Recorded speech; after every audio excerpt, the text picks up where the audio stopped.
The Lost City of Atlantis, Myth, Mystery, and Ancient Truths. Introduction. The Eternal Mystery. Close your eyes for a moment and imagine a city unlike any the world has ever known. Picture towering temples gleaming with metals that catch fire in the sunlight, their surfaces adorned with precious stones that sparkle like captured stars. Envision rings of water and land, perfectly circular, surrounding a sacred hill where gods once walked among mortals. See walls that flash with the red light of a legendary metal, bridges spanning impossible distances, and harbors filled with ships from every corner of the known world. This is Atlantis, the most famous lost city in human history, and tonight, we embark on a journey through time to explore its mysteries, separate fact from fiction, and discover what this ancient story truly means. For more than 2,000 years, Atlantis has captured the human imagination like few other legends. It has inspired countless books, films, expeditions, and debates. People have searched for it in every ocean and on every continent. They have claimed to find it beneath the Caribbean waves, in the frozen wastes of Antarctica, in the Mediterranean Sea, and even in the heart of the Sahara Desert. Scholars have devoted their careers to proving its existence, while others have spent just as much time demonstrating why it could never have been real. The name Atlantis has become synonymous with lost paradise, with ancient wisdom, with catastrophic destruction, and with humanity's eternal quest to find something greater than ourselves in the depths of our past. But what exactly is Atlantis? Where did this story come from? And perhaps most importantly, why do we still care about it today, in an age when we have mapped the ocean floors with sonar, when satellites can see through jungle canopies, and when archaeological science can date objects to within a few years of their creation? The answers to these questions take us on a journey that spans millennia, crosses continents, and touches on questions of history, archaeology, philosophy, psychology, and the very nature of truth itself. The story of Atlantis begins not in some dim prehistoric past, but in the relatively recent world of ancient Athens, around 360 years before the birth of Christ. It emerges from the pen of one of the most influential philosophers in Western history, a man whose ideas about politics, ethics, education, and the nature of reality itself still shape our thinking today. His name was Plato, and the tale he told would outlive empires, survive the collapse of entire civilizations, and eventually spread to every corner of the globe. In two of his dialogues, philosophical works written as conversations between his teacher Socrates and other Athenian citizens, Plato described a powerful island nation that had existed thousands of years before his own time. According to his account, this civilization possessed wealth beyond measure, military might that threatened to conquer the entire Mediterranean world, and engineering capabilities that would seem impossible even to the sophisticated Greeks. Yet for all its power and glory, this mighty empire vanished in a single day and night, swallowed by the sea in a catastrophe so complete that only memory and legend remained. Plato called this lost land Atlantis, a name derived from Atlas, the titan of Greek mythology who held up the heavens. He claimed the story had been passed down through generations of his family, originating with the legendary Athenian lawgiver Solon, who had heard it from Egyptian priests during his travels. These priests, Plato wrote, possessed records far older than anything the Greeks could imagine, and they told Solon of a time 9,000 years before when Athens stood as the champion of freedom against Atlantean tyranny. The Greeks, they said, had been victorious, but shortly after their triumph, both the victorious Athenian armies and the entire island of Atlantis disappeared beneath the waves, destroyed by earthquakes and floods. It is a story that has everything a great legend needs. There are heroic defenders standing against impossible odds. There is a magnificent civilization at the height of its power. There is divine punishment for human hubris. There is a cataclysmic disaster that reshapes the world. And most tantalizing of all, there is the possibility, however remote, that somewhere beneath the waves, evidence of this lost world still waits to be discovered. Tonight, we will explore every facet of the Atlantis mystery. We will delve deep into Plato's original account, examining his descriptions in detail and trying to understand what he meant his readers to take away from the tale. We will investigate the historical context, looking at what we know about Solon's travels to Egypt and whether ancient Egyptian records might have preserved memories of real catastrophic events. We will examine the most credible scientific theories about what might have inspired Plato's story, from the volcanic destruction of Bronze Age civilizations to massive floods and earthquakes that reshaped the ancient world. We will also confront the less credible theories, the pseudoscience and pseudo-archaeology that have grown up around Atlantis like barnacles on a sunken ship. We will see how the Atlantis legend has been twisted to serve racist agendas, to promote conspiracy theories, and to undermine legitimate archaeological science. We will explore why so many people are drawn to these alternative histories, what psychological needs they fulfill, and why they persist despite overwhelming evidence against them. Along the way, we will discover physical evidence that does exist. We will learn about the mysterious metal called Orichalcum that Plato said adorned Atlantean buildings, and we will see how archaeologists have actually found this once legendary substance in ancient shipwrecks. We will examine the ruins of real Bronze Age civilizations that were indeed destroyed by volcanic eruptions and tidal waves, and we will consider whether memories of these disasters could have been woven into the Atlantis tale. We will travel through time and across the globe, from the golden age of ancient Greece to the scientific revolutions of the modern era. We will visit the island of Santorini, where one of the largest volcanic eruptions in human history may have inspired legends of divine destruction. We will explore the palace complexes of Minoan Crete, where a sophisticated civilization flourished and fell. We will follow the footsteps of explorers and archaeologists who have searched for Atlantis in dozens of locations, from the obvious to the bizarre. But perhaps most importantly, we will grapple with the question of what Atlantis really means. Even if we conclude that the island described by Plato never existed as a physical place, we must still reckon with the power this story holds over human imagination. We must understand why people have been searching for Atlantis for more than 2 millennia, why the search continues today, and what this tells us about ourselves, our relationship with the past, and our need for mystery and wonder in an increasingly mapped and measured world. The Atlantis story touches on fundamental human concerns that transcend any particular time or culture. It speaks to our fear of catastrophe, our awareness that even the mightiest civilizations can fall. It reflects our sense that wisdom has been lost, that previous generations knew things we have forgotten. It embodies our hope that somewhere, somehow, evidence of lost greatness still exists, waiting to validate our intuitions and restore what was taken from us. It represents our struggle to understand natural disasters, to make sense of the earthquakes and floods and volcanic eruptions that have periodically devastated human societies throughout our history. In exploring Atlantis, we are really exploring ourselves. We are examining how stories are created and transformed across generations. We are seeing how historical memory works, how real events can be reshaped by myth and legend until the original truth becomes almost impossible to recover. We are confronting the limits of knowledge, the gaps in our understanding of the past, and our very human tendency to fill those gaps with speculation, imagination, and sometimes outright fantasy. So settle in as we begin this journey into the depths of one of history's greatest mysteries. Whether you approach Atlantis as a skeptic or a believer, whether you think of it as a historical reality or a philosophical allegory, whether you see it as a lost utopia or a cautionary tale, I promise you this. By the end of our exploration, you will understand why this story has endured for so long, and why it continues to fascinate us today. You will see Atlantis not just as a question about the past, but as a mirror reflecting our present concerns, our hopes, our fears, and our endless capacity to dream of worlds beyond our own. The search for Atlantis is ultimately a search for meaning, for connection to something greater than ourselves, for proof that humanity is capable of wonders we can barely imagine. It is a search that has led explorers to the ends of the earth and scholars to the depths of ancient archives. It is a search that continues today, not just in scholarly journals and archaeological excavations, but in the imaginations of everyone who has ever wondered what secrets might lie hidden beneath the waves, buried under sand, or locked away in forgotten texts. Tonight, we add our voices to this ancient conversation. We become part of a tradition that stretches back through countless generations, a tradition of storytelling and speculation, of wonder and investigation.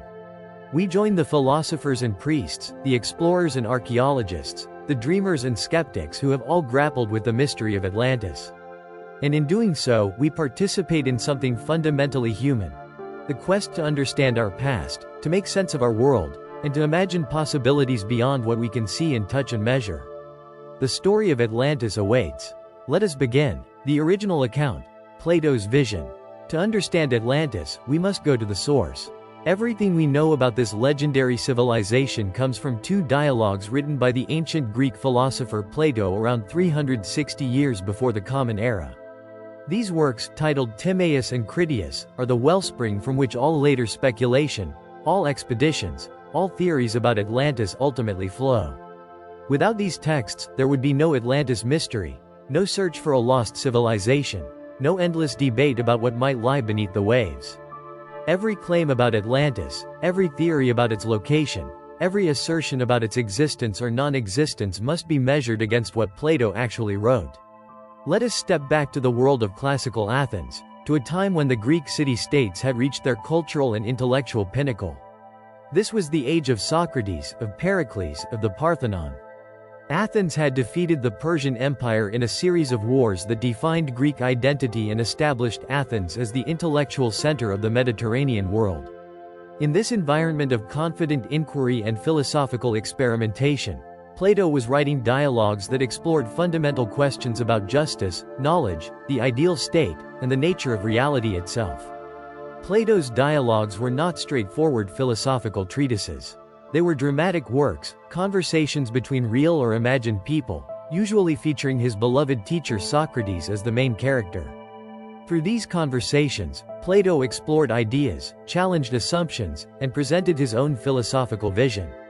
The Timaeus and Critias, written late in his life, were part of an ambitious project to describe the origin of the cosmos, the nature of the ideal state, and the relationship between divine creation and human civilization. The story of Atlantis appears in these dialogues not as the main subject, but as an example, an illustration of the philosophical points Plato wanted to make. In the Timaeus, the tale is told briefly, as a kind of introduction to a much longer discussion of cosmology and the nature of the physical world. In the Critias, Plato returns to the story in much greater detail, providing descriptions so specific and vivid that readers have been convinced of Atlantis's reality ever since. The dialogue begins with Socrates recounting a conversation he had the previous day about the ideal state. His companions, Timaeus, Critias, and Hermocrates, promise to entertain him in return with accounts of their own. Critias offers to tell a story he heard from his grandfather, who heard it from his own grandfather, a man also named Critias, who had heard it directly from Solon, the great Athenian lawgiver and poet who lived about 2 centuries before Plato's time. According to Critias, Solon had traveled to Egypt in his later years, seeking knowledge from the priests of the goddess Neith in the city of Sais. The Egyptians, Plato tells us through Critias's voice, were renowned for maintaining records far older than those of the Greeks. When Solon tried to impress these priests by recounting the most ancient Greek traditions about Deucalion's flood and the earliest generation of humanity, an elderly priest responded with gentle mockery. "You Greeks," he said, "are eternal children, for you have no truly ancient knowledge." The Greeks, the priest explained, had been repeatedly devastated by catastrophes that destroyed their civilizations and wiped out their records, leaving them to start over again and again as if newborn. This is a fascinating framing device. Plato has his character claim that the story comes not from Greek sources, but from the far more ancient Egyptians, who supposedly maintained continuous records going back thousands upon thousands of years. This gives the tale an air of authentic antiquity and suggests that it might preserve memories of events older than Greek civilization itself.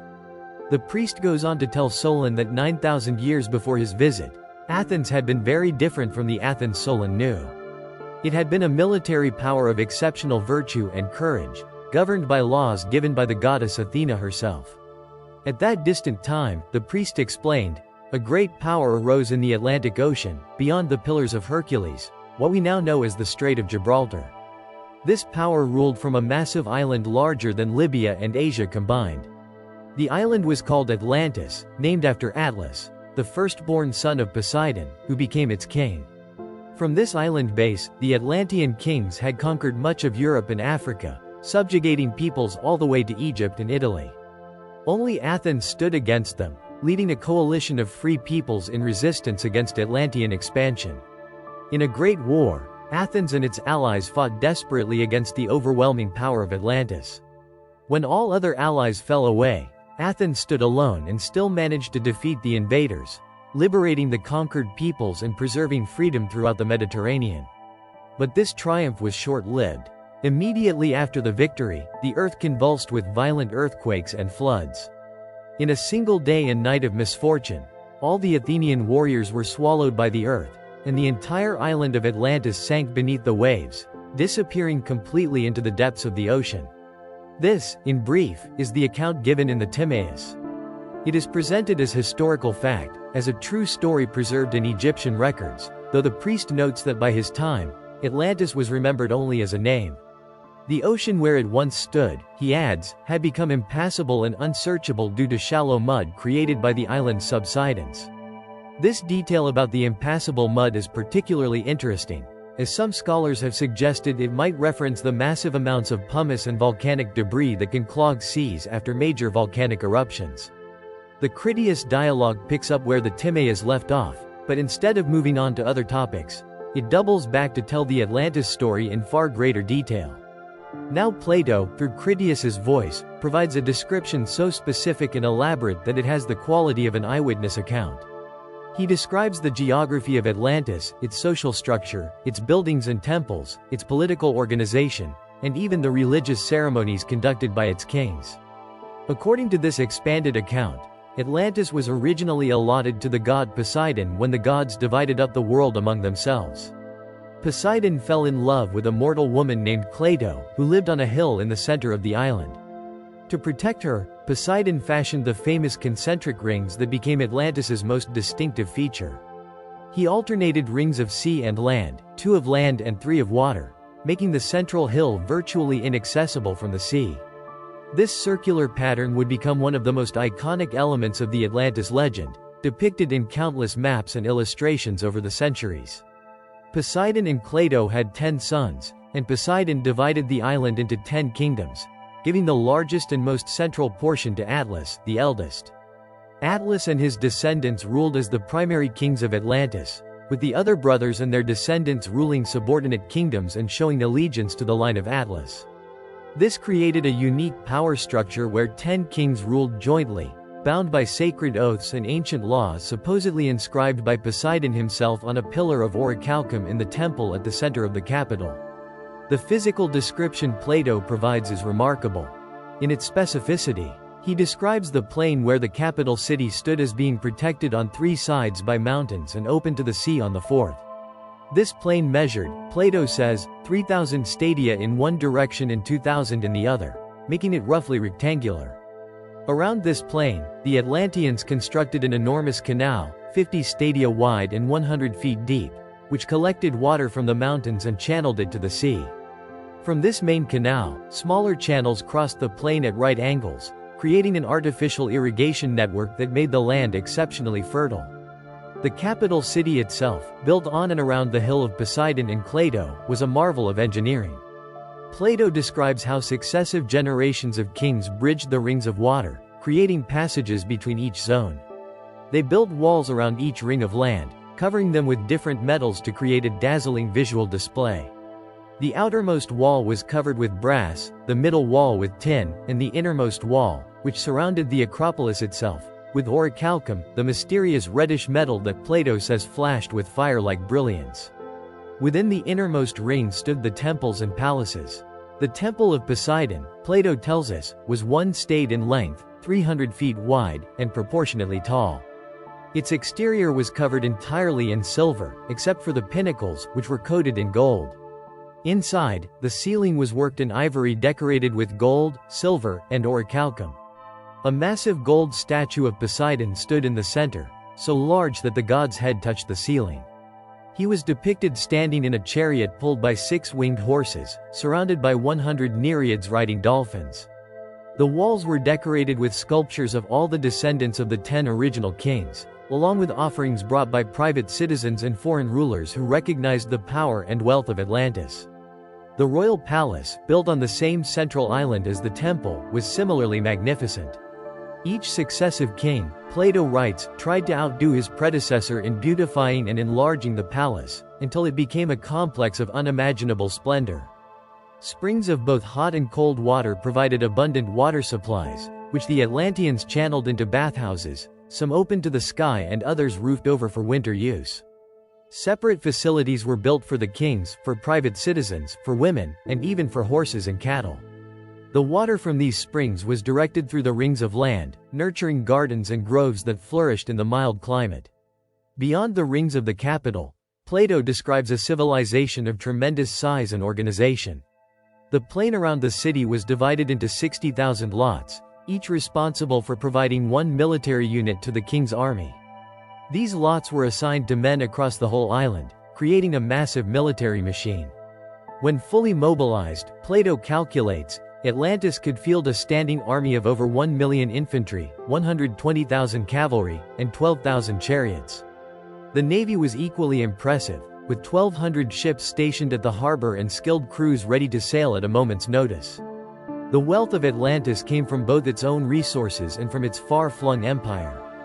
Plato emphasizes that the island possessed all necessary metals and materials, including large quantities of orichalcum, which was mined in various parts of the island and was at that time, he notes, more than just a name, though by Plato's own day it had become merely legendary. The island also sustained abundant wildlife, including large numbers of elephants, suggesting a much more tropical or temperate climate than exists in most locations that have been proposed for Atlantis. The agricultural bounty of the island was equally remarkable. The climate and soil were so favorable that they produced 2 harvests per year. Various fruits and vegetables grew in abundance, including a root crop that provided both food and drink, which some scholars have tried to identify with specific plants. The forests provided timber of every variety for shipbuilding, construction, and all other purposes. This combination of natural resources, agricultural productivity, and skilled labor made Atlantis essentially self-sufficient while also enabling it to pursue foreign conquest and maintain far-reaching trade. Annexions. Plato devotes considerable attention to describing the government and laws of Atlantis, which is not surprising given his lifelong interest in political philosophy and the ideal state. The 10 kings, he tells us, ruled their own territories independently but came together periodically to make decisions affecting the whole confederacy. They gathered every 5th and 6th year alternately at the Temple of Poseidon, where they performed elaborate ceremonies involving the sacrifice of bulls. These bulls were set loose in the temple precinct, and the kings, armed only with staves and nooses, hunted them without weapons of iron, demonstrating perhaps their closeness to a more primitive or honorable way of life. Once a bull was captured and sacrificed on the pillar of orichalcum that bore Poseidon's laws, the kings would share a ritual meal and then conduct their deliberations. They dressed in magnificent blue robes and sat in judgment on cases brought before them, giving verdicts according to the laws inscribed on the pillar. They swore mighty oaths never to take up arms against each other and to come to each other's aid if any of their number were attacked. This system of confederation and shared power, bound by sacred oaths and divine laws, represented a kind of ideal political arrangement that might have appealed to Plato's philosophical vision. But Plato makes it clear that this ideal arrangement did not last forever. For many generations, he writes, the Atlanteans remained obedient to the laws and maintained their divine heritage. As descendants of Poseidon, they possessed something of the divine nature in their souls, which made them generous, gentle, and wise. They valued virtue over wealth, and they used their power benevolently. They did not become intoxicated by their riches or lose control due to their strength. They recognized that wealth and power depend on virtue and friendship, and that excessive concern for material goods causes both wealth and virtue to be lost. However, over time, the divine portion of the Atlantean nature became diluted through repeated mixing with mortal elements. The human part came to predominate, and the Atlanteans began to change. They started to behave improperly, becoming visibly debased to those who could perceive such things. They lost the finest of their precious gifts through their increasing inability to appreciate true happiness and fell into avarice and unlawful power. They appeared glorious and blessed to those who could not discern true happiness, being filled as they were with unjust greed and power. This moral decline caught the attention of Zeus, chief among the gods. Zeus saw how an honorable race was behaving deplorably and decided to impose punishment that would make them more moderate and wise. He gathered all the gods together in their most honored dwelling place, which stands at the center of the entire cosmos and sees all things that partake in generation. And when he had gathered them together, Zeus said, and here the Critias dialogue breaks off, incomplete. Plato never finished the story. We never learn what punishment Zeus decreed, though the account in the Timaeus has already told us the outcome. Atlantis was destroyed by earthquakes and floods, sinking beneath the sea in a single day and night. Whether this is the punishment Zeus intended, whether it was divine retribution for Atlantean hubris, or whether Plato had something more complex in mind, we will never know. The unfinished nature of the Critias has itself become part of the Atlantis mystery, leaving readers for more than 2 millennia wondering what the philosopher meant to say next. This is the Atlantis that Plato created, a civilization of impossible magnificence, blessed by the gods but ultimately corrupted by human weakness. A military power that threatened to conquer the known world but was defeated by virtuous Athens. A society that possessed every advantage nature and divine favor could provide but squandered those gifts through moral failure. A physical place described with such specificity that people have been convinced they could find it if they only looked in the right location. And a cautionary tale about the dangers of power, wealth, and hubris that remains relevant to every generation. What should we make of Plato's account? Was he recording genuine tradition, garbled perhaps through generations of retelling but preserving a core of historical truth? Was he inventing a philosophical allegory, using a fictional setting to illustrate ideas about politics and virtue? Was he doing something in between, taking real geographical and historical elements and weaving them into a moral fable? These questions have occupied scholars since ancient times, and they remain unresolved today. But before we can answer them, we must look more closely at the details Plato provides, examining what archaeology and geology can tell us about the world he describes and the catastrophes that might have inspired his tale. Anatomy of a legend. Plato's detailed description. To truly understand the Atlantis mystery, we must examine Plato's description with the precision of an architect reviewing building plans. The philosopher provided measurements, dimensions, and specifications so detailed that engineers have attempted to reconstruct the capital city, artists have painted vivid scenes of Atlantean life, and explorers have used these descriptions as blueprints in their search for the lost island. These details are remarkable in their specificity, yet they are also the source of many problems when we try to match Plato's Atlantis to any real location. Let us walk through the capital city as Plato described it, understanding what made this place so extraordinary and why it has captivated imaginations for millennia. The heart of Atlantis was a hill approximately 5 stadia in diameter. A stadium was an ancient Greek unit of measurement roughly equal to 185 to 200 meters, depending on which regional standard you used. This means the original hill where Poseidon's beloved Plato lived would have been nearly 1,000 meters across. Around this hill, Poseidon created alternating rings of land and water in a perfect circular pattern. Plato is precise about this arrangement: 3 rings of water separated by 2 rings of land, with the central hill making 3 rings of land in total, each surrounded by moats of seawater. The size of these rings increased as they moved outward from the center. The first ring of land, immediately surrounding the central hill, had a width sufficient to accommodate walls, buildings, and defensive structures. The first ring of water that surrounded it was a navigable channel. The second ring of land was wider still, and so on, until the outermost ring of land was wide enough to support a substantial population, military facilities, and the massive harbors that serviced Atlantis's navy and merchant fleet. Plato tells us that the Atlanteans bridged these rings at the northern end, where the city faced the sea. They cut a channel through the rings of land wide enough for a trireme, the largest warship of the ancient world, to pass through with room to spare. This channel, 50 feet wide and 100 feet deep, extended from the sea to the outermost ring of water, creating a protected waterway that allowed ships to sail right into the heart of the city.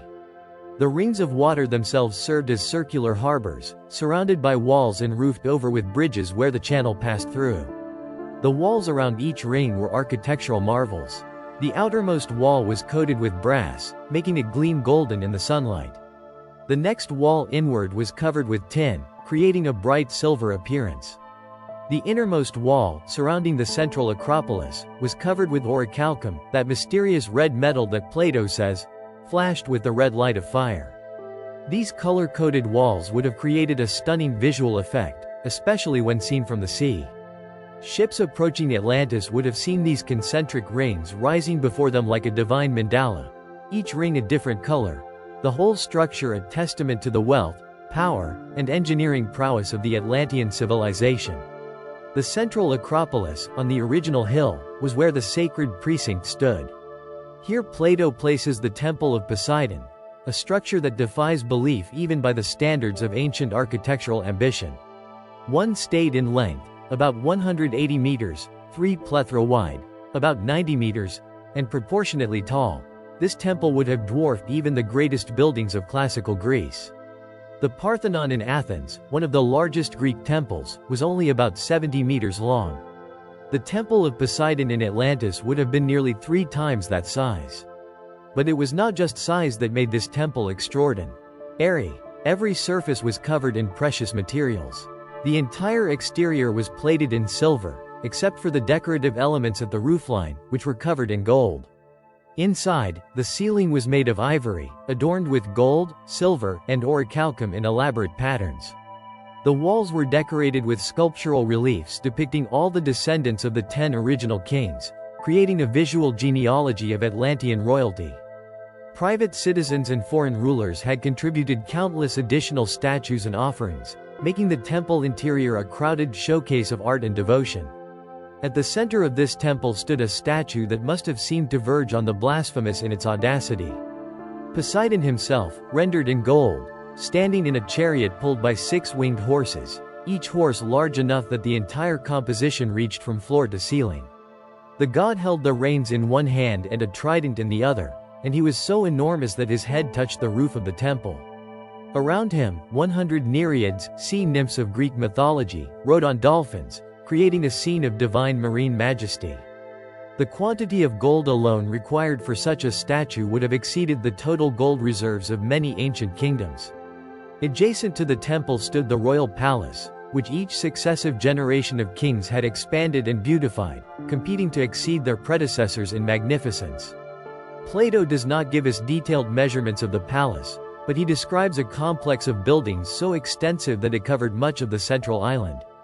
The palace included multiple courtyards, vast halls for state functions, private apartments for the royal family, quarters for servants and guards, and all the administrative offices needed to govern a far-flung empire. The Acropolis was supplied with water from 2 springs, one cold and one hot, both flowing with abundant supply. The Atlanteans used this water cleverly, creating separate bath complexes for different purposes and different classes of people. There were bathhouses for the kings, for private citizens, for women specifically, and even for the horses and cattle that served the city. Some of these facilities were enclosed for winter use, while others were open to the sky for summer bathing. The water from the springs and from the baths was channeled through the rings of the city, watering gardens and groves of trees that provided shade and beauty. On the outer rings of land, the Atlanteans built their residential areas, barracks for the military, and the enormous harbors that serviced their navy and merchant fleet. Plato describes these harbors in terms that suggest a massive naval infrastructure. 3 distinct harbor areas were mentioned, each full of triremes and naval stores. The warehouses for equipment must have been enormous, and the shipyards where these vessels were built and maintained would have employed thousands of workers. The noise and activity in these harbor districts would have been overwhelming, with the sounds of shipwrights' hammers, the calls of sailors, the creaking of ships at anchor, and the bustle of merchants loading and unloading cargo from every corner of the known world. Beyond the outermost ring, a massive wall encircled the entire city. This wall began at the sea on both sides of the channel entrance and ran around the outermost ring of land, completely enclosing the capital. This was the brass-covered wall that would have been visible from far out at sea, gleaming in the Mediterranean sun and announcing to all who approached that they were entering no ordinary city. The numbers Plato provides for the military forces of Atlantis are staggering, even absurd by the standards of the ancient world he knew. He calculates that the plain around the capital was divided into 60,000 districts, each responsible for providing military units. From these districts came over 1 million infantry, 120,000 cavalry, 12,000 chariots, and 1,200 ships. To put this in perspective, the largest army Athens ever fielded was perhaps 30,000 men, and the entire population of Athens at its peak was probably no more than 300,000 people. The military Plato describes would have required a population of tens of millions, far exceeding any ancient civilization we know of. The plain itself, where this enormous population supposedly lived, was described as a perfect rectangle. Measuring 3,000 stadia by 2,000 stadia. This would make it roughly 370 kilometers by 250 kilometers, an area of about 90,000 square kilometers. To put that in perspective, that's larger than the entire island of Ireland, and nearly the size of Portugal. This plain was supposedly surrounded on three sides by mountains that protected it from northern winds, and it was open to the sea on the southern side. The engineering project the Atlanteans undertook to irrigate this plain staggers the imagination.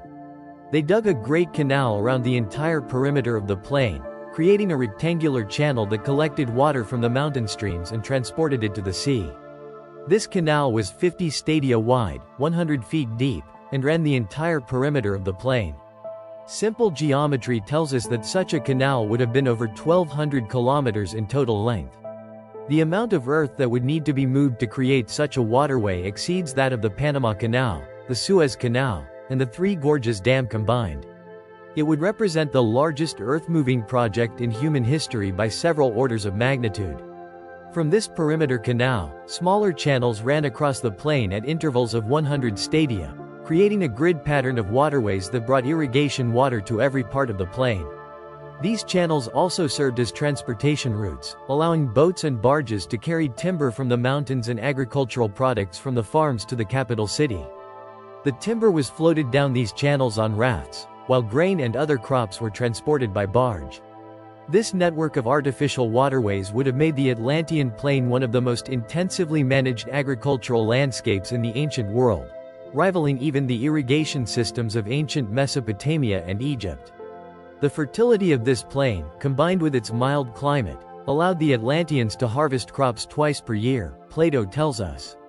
This is not impossible in Mediterranean climates, where winter crops can be followed by summer crops in the same year, but it suggests a level of agricultural sophistication and favorable weather that would have been remarkable even in ancient times. The variety of crops was equally impressive, including grains, fruits, vegetables, and that mysterious root crop that provided both food and drink, which some have speculated might be referring to grapes, sugar beets, or even something more exotic. The mountains surrounding the plain were not just barriers against cold winds, they were also sources of valuable resources. These mountains contained rich deposits of metals, including gold, silver, copper, tin, and that mysterious orichalcum. They also hosted dense forests that provided timber for construction and shipbuilding.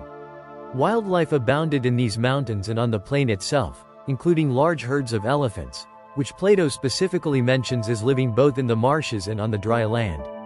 The presence of elephants is fascinating because it suggests either a tropical or subtropical climate, or perhaps represents a memory of the extinct dwarf elephants that once lived on various Mediterranean islands.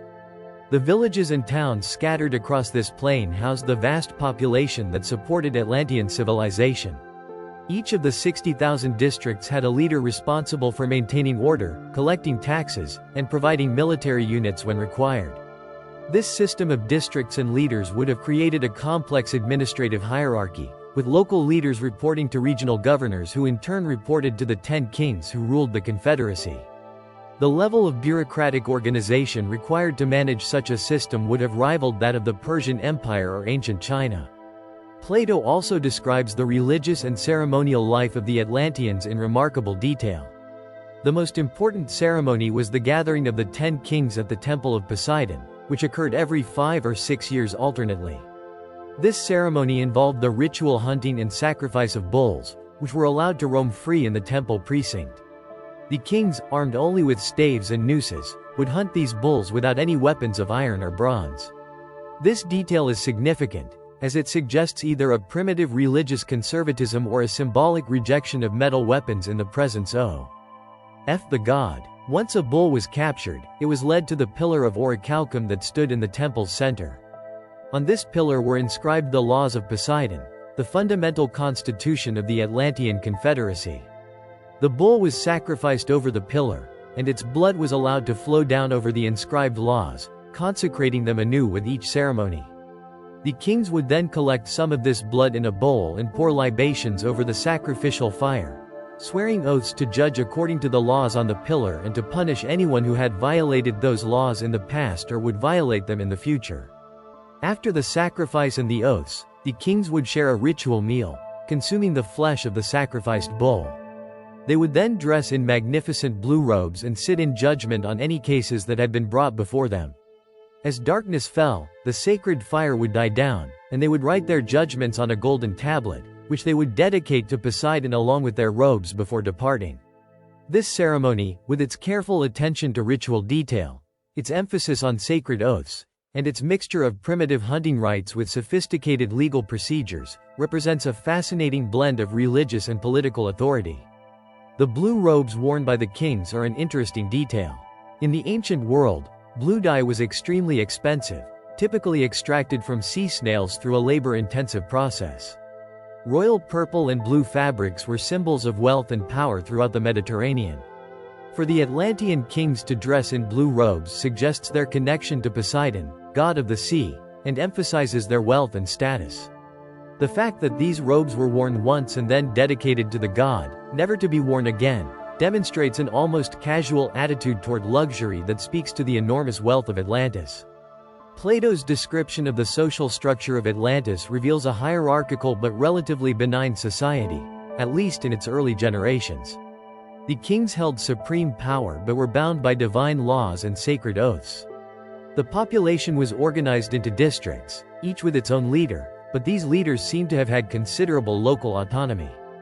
The military was organized on a conscription basis, with each district required to provide specific units, but Plato does not describe a permanent standing army beyond the royal guard and the navy. This suggests a society that was militarized and capable of rapid mobilization but not necessarily under permanent military rule. The economy of Atlantis was based on a combination of agriculture, mining, trade, and tribute from conquered territories. The plain produced abundant food, more than enough to feed the local population and to export to other regions. The mountains provided metals and timber, both for domestic use and for export. The harbors facilitated trade with the entire Mediterranean world and beyond, bringing exotic goods from distant lands. And the empire that Atlantis had built through conquest supplied additional resources and labor, enriching the mother island while extending Atlantean power across Europe and Africa. The technology of the Atlanteans, as Plato describes it, was advanced but not impossible by ancient standards. They could dig great canals, build massive walls, construct bridges, create irrigation systems, mine metals, build ships, and erect enormous buildings. These are all things that real ancient civilizations accomplished, though perhaps not on the scale that Plato describes. What the Atlanteans did not have, in Plato's account, was any technology that would have seemed magical or impossible to a Greek of the 4th century before the Common Era. They had no flying machines, no energy weapons, no advanced science beyond what the Greeks themselves understood. This is an important point because later interpretations of Atlantis would ascribe all manner of impossible technologies to the Atlanteans, but Plato's original description is of an advanced but recognizable ancient civilization. The eventual corruption of Atlantis, as Plato describes it, was not technological or environmental but moral. The problem was not that the Atlanteans lacked resources or faced external threats. They had everything they could possibly need and dominated their known world. The problem was that their divine nature became diluted over generations, and the human part of their heritage began to dominate. They started to value wealth for its own sake rather than as a tool for virtue. They became greedy, ambitious, and aggressive in ways that violated the sacred laws inscribed on the pillar of Orichalcum. This moral decline was visible, Plato tells us, to those who could perceive such things, but to ordinary people who lacked discernment. The Atlanteans seemed more blessed and glorious than ever at the very moment they were falling into corruption. This is a powerful observation about the nature of moral decay. That external success can mask internal corruption. That a society can appear to be at its peak even as it is approaching its fall. The Atlanteans accumulated more wealth, conquered more territory, and built more magnificent structures even as they lost the virtue that had made them great.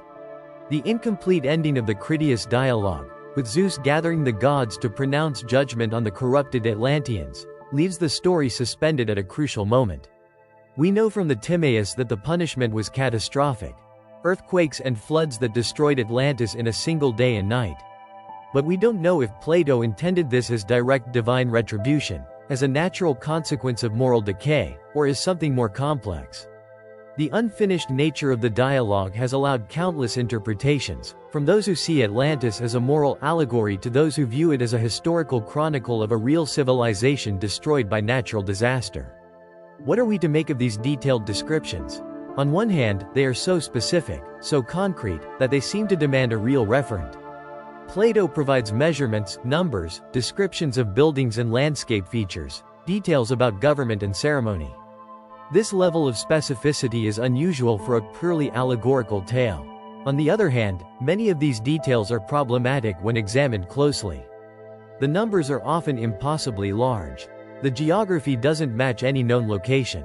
The timeline places Atlantis 9,000 years before Solon, which would put it in the late Stone Age, when such a sophisticated civilization could not have existed. The mystery of these details is part of what has kept the Atlantis story alive for so long. If Plato had simply said, "There was once a great island that sank," it would be a forgettable fable. But by providing all these specifics, by describing the concentric rings and the Orichalcum walls and the Temple of Poseidon and the Great Canal around the plain, he created something that feels real, that invites investigation, that makes people think they could find it if they only looked hard enough. Whether this was his intention or an accidental consequence of his literary technique, we can never know. But the effect has been to launch countless expeditions, to inspire generations of explorers and archaeologists, and to create one of the most enduring mysteries in human history. The Egyptian connection. Priests of Sais and ancient records. At the heart of Plato's Atlantis story lies a claim that has tantalized scholars for millennia. That the tale originated not in Greek imagination but in ancient Egyptian records, preserved in the Temple of Neith at Sais and recounted to the Athenian lawgiver Solon by learned Egyptian priests. This claim gives the story a veneer of historical authenticity, suggesting that it might preserve genuine memories of prehistoric catastrophes, lost civilizations, or at least real geographical and political conditions from the deep past. To evaluate this claim, we must investigate what we know about Solon's travels, the Egyptian record-keeping system, and whether there is any possibility that such a story could have been preserved in Egyptian sources. Solon was a real historical figure, one of the most important in early Athenian history. He lived from approximately 630 to about 560 before the Common Era, making him a contemporary of the early Greek philosophers but living about 2 centuries before Plato's time. Solon was appointed archon, or chief magistrate, of Athens during a time of severe social and political crisis. The city was divided between wealthy aristocrats and increasingly desperate common people, many of whom had fallen into debt slavery. Civil war seemed imminent. Solon's reforms were revolutionary for their time. He cancelled debts, freed those who had been enslaved for debt, reorganized the political system to give more power to ordinary citizens, and created a legal code that became the foundation for Athenian democracy. After completing these reforms, however, Solon did something remarkable. He left Athens for 10 years, forcing the Athenians to live with his new system without his guidance or interference. During these 10 years, tradition holds that he traveled extensively throughout the Mediterranean world, visiting Egypt, Cyprus, and possibly other regions. The story of Solon's visit to Egypt appears in several ancient sources besides Plato, including the historian Herodotus, who wrote about a century before Plato's time. Herodotus describes Solon visiting Egypt and conversing with priests about ancient history, though he does not mention the Atlantis story specifically. This independent attestation suggests that the tradition of Solon's Egyptian travels was well established and not simply invented by Plato for his dialogues. The city of Sais, where Plato places Solon's conversation about Atlantis, was indeed a real and important Egyptian city, serving as capital of the 26th dynasty and as a major center of worship for the goddess Neith. Neith was one of the oldest deities in Egyptian religion, a creator goddess associated with war, hunting, and weaving. The Greeks identified her with their own Athena, goddess of wisdom and warfare, which is one reason why Solon might have been particularly interested in visiting her temple. By Solon's time, Sais had become one of Egypt's most important religious centers, and its priests were renowned throughout the Mediterranean world for their learning and for their guardianship of ancient records. The Egyptian priesthood did indeed maintain extensive historical records. Unlike the Greeks, whose early history was preserved primarily through oral poetry and eventually lost or garbled, the Egyptians had developed writing systems at a very early date and had created institutional structures to preserve records across generations. The Egyptian concept of Ma'at, or cosmic order, emphasized continuity and the accurate transmission of knowledge from one generation to the next. Temples maintained archives of historical events, religious texts, astronomical observations, and administrative records stretching back centuries and in some cases millennia.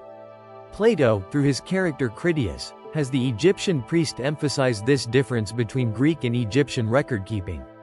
The Greeks, the priest says, are like children because they have no ancient knowledge.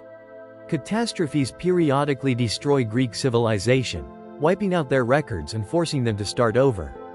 Egypt, protected by the Nile and blessed with stability, has maintained continuous records far longer than any Greek city-state. This is not entirely wrong as a historical observation. Egypt had indeed maintained a more stable civilization for a longer continuous period than the Greek city-states, and Egyptian records do preserve information from earlier periods than comparable Greek sources. However, the specific claim that Egyptian records preserved information from 9,000 years before Solon's visit presents serious problems. 9,000 years before Solon would place us around 9,500 before the Common Era, deep in the Neolithic period. At this time, the region that would become Egypt was inhabited by hunter-gatherers and early farming communities who had not yet developed writing, monumental architecture, or centralized political organization.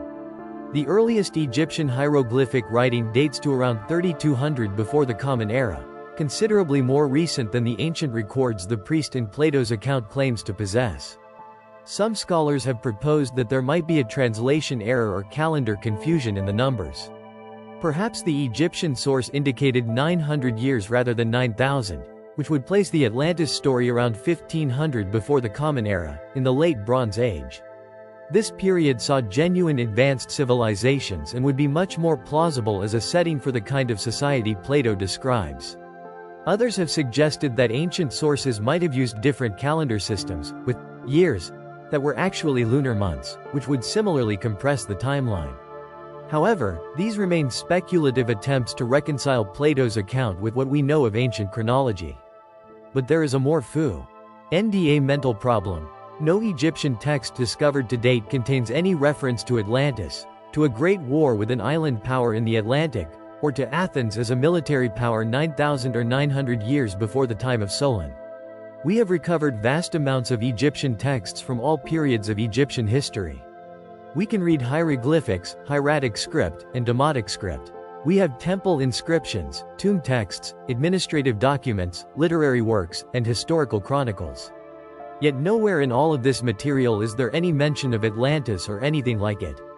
This absence is particularly significant because the Egyptians were quite thorough in recording their interactions with foreign powers.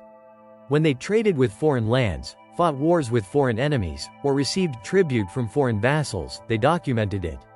The walls of temples are covered with scenes of pharaohs defeating foreign enemies and lists of conquered territories. Administrative documents record trade expeditions to Punt, a still somewhat mysterious location but certainly not Atlantis. Historical texts describe conflicts with the Hyksos, the Sea Peoples, the Libyans, the Nubians, and various Near Eastern powers. But never Atlantis or the Atlanteans. The Sea Peoples are particularly interesting in this context.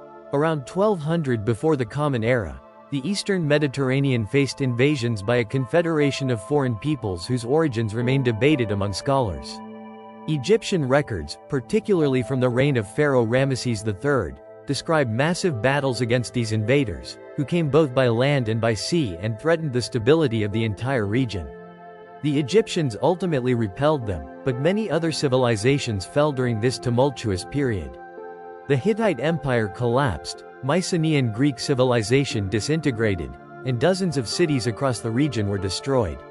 Some scholars have suggested that memories of the Sea Peoples' invasions might have influenced the Atlantis story, though the connection would require significant transformation through oral tradition. The Sea Peoples did arrive by sea. They did threaten to overwhelm the Mediterranean world. and they were defeated, with their civilization not surviving in a recognizable form afterward. However, the differences are at least as notable as any similarities. The Sea Peoples were not a unified empire from a single island but a loose confederation from various locations. They were not defeated by Athens, which did not exist as a significant power at that time, but by Egypt. And they did not sink beneath the waves, rather, they were scattered and absorbed into other populations. Another historical event that has been proposed as inspiration for the Atlantis story is the volcanic eruption that destroyed the island of Thera, modern Santorini, around 1600 before the Common Era.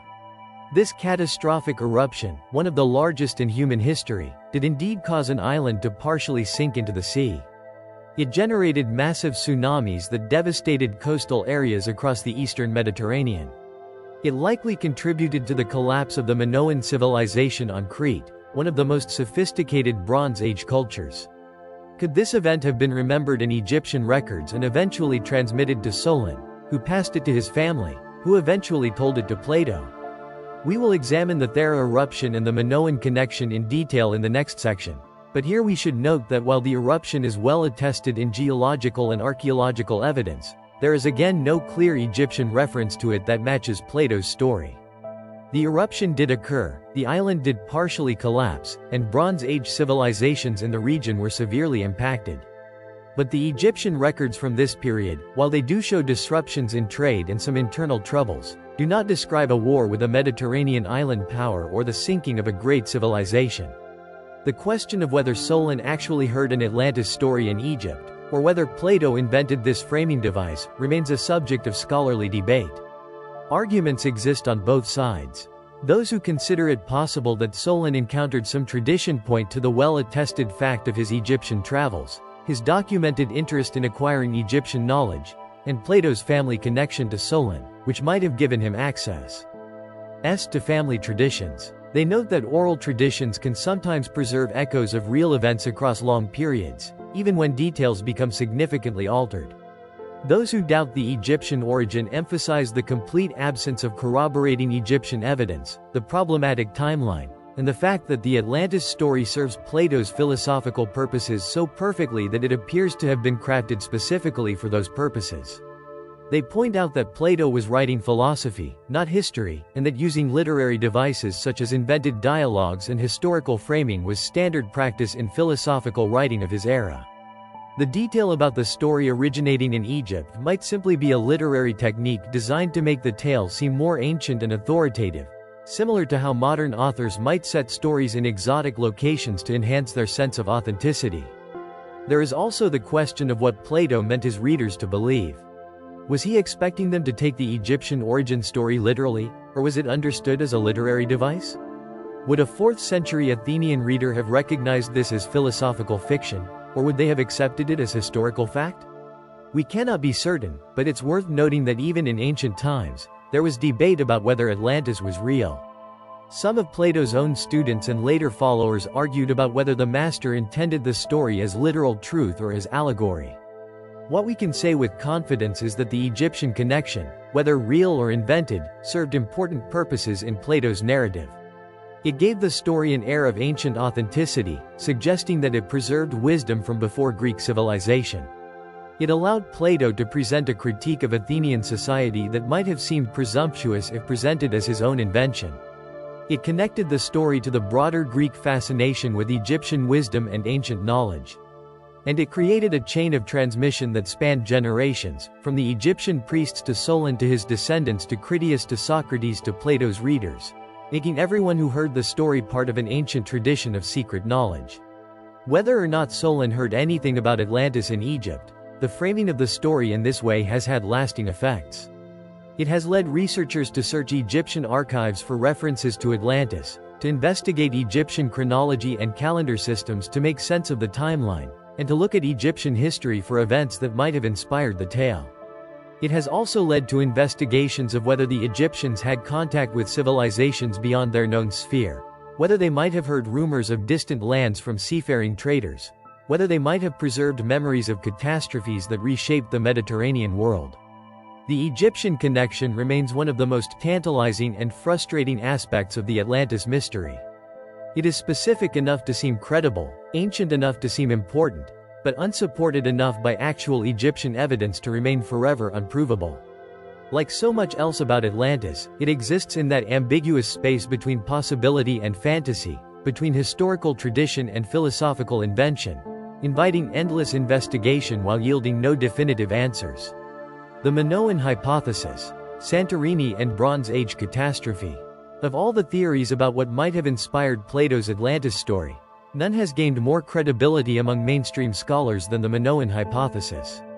This theory suggests that the tale preserves distorted memories of the Minoan civilization on Crete and its catastrophic destruction in the wake of the massive volcanic eruption on the island of Thera, modern-day Santorini, around 1600 before the Common Era. The parallels between Plato's description and what we know about Bronze Age civilization in the Aegean are striking, even if the connection cannot be proven definitively.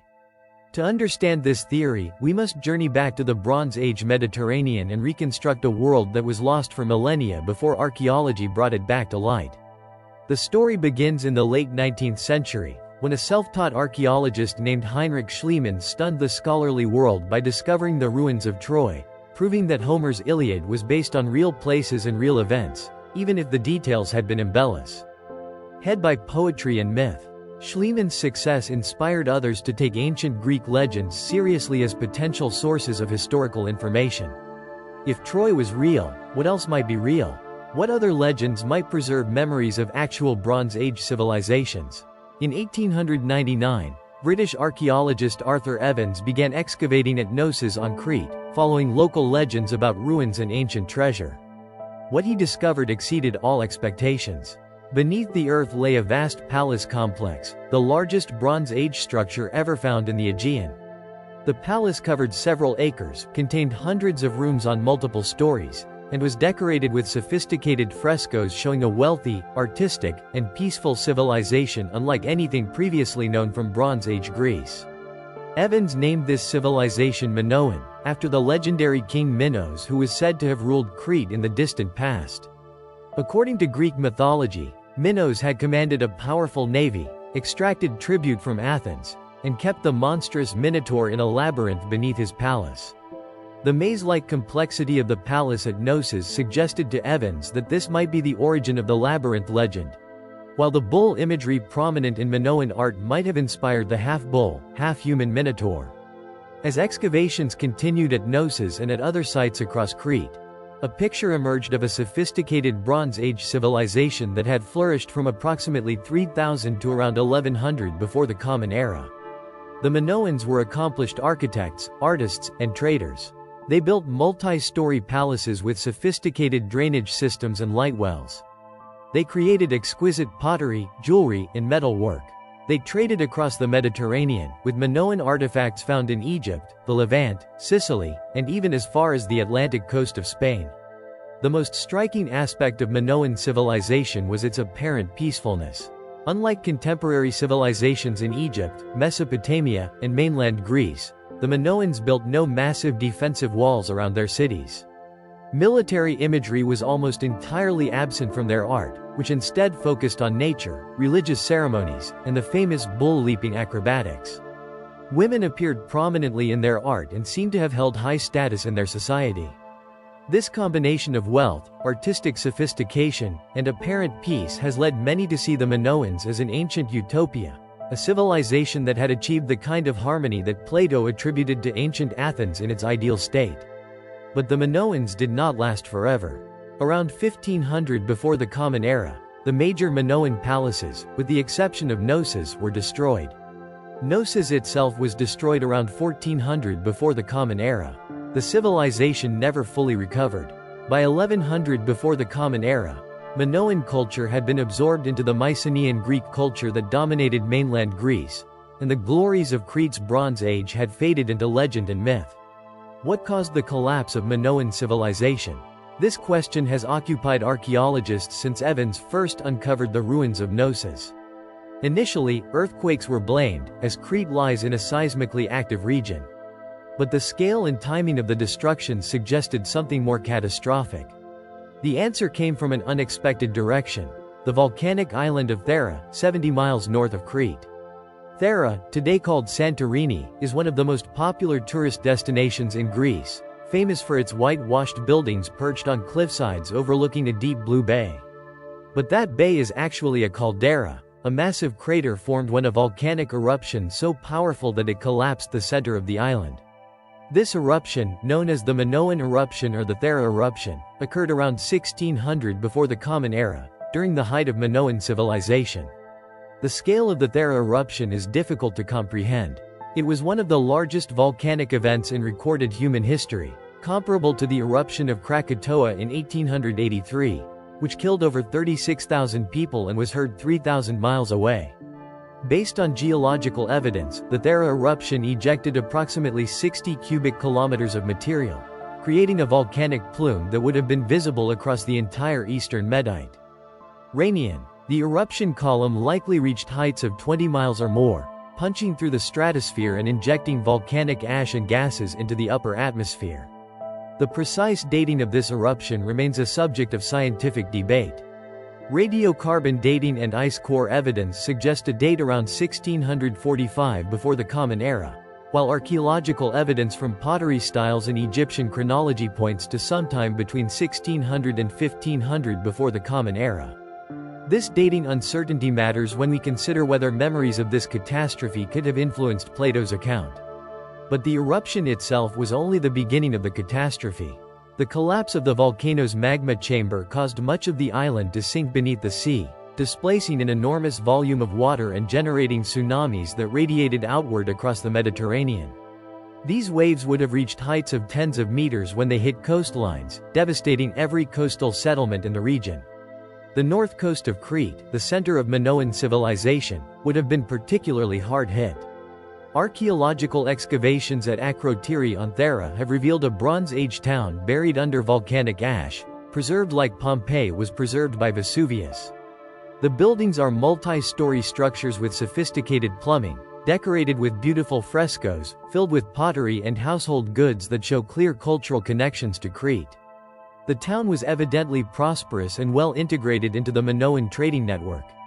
Remarkably, no human remains have been found at Akrotiri, suggesting that the inhabitants had warning of the impending eruption and evacuated before the final catastrophe. Perhaps they felt preliminary earthquakes or noticed unusual volcanic activity and fled to safety, only to find their entire world destroyed when they tried to return. The Thera eruption must have had catastrophic effects on Minoan civilization. Even if the tsunamis did not directly reach all the major Minoan settlements, the effects would have been devastating. Coastal towns would have been destroyed. Fleets of ships would have been sunk. Agricultural land would have been rendered infertile by ash fall and saltwater intrusion. The sky would have been darkened for days or weeks, disrupting the growing season. Acid rain from volcanic gases would have poisoned water supplies and damaged crops. The social and economic disruption would have been immense. Could this be the catastrophe that inspired the Atlantis legend? The parallels are suggestive, though not conclusive. Thera was an island that partially sank into the sea, at least in the sense that much of its landmass collapsed into the volcanic caldera. The eruption occurred during the Bronze Age, a period from which oral traditions might plausibly have been transmitted through generations, possibly reaching Egyptian record keepers and eventually Greek sources.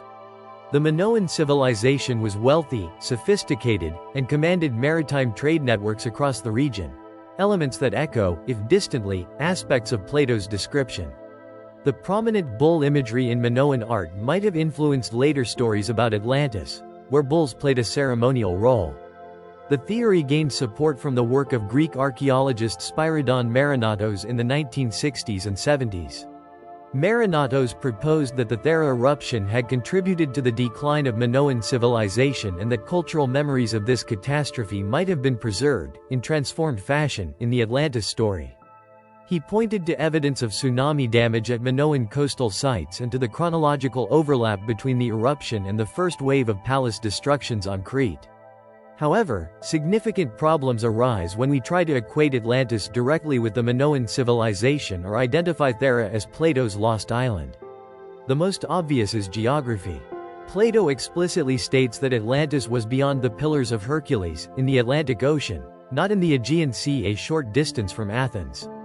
Thera and Crete are not beyond the Pillars of Hercules. They're at the heart of the Greek world.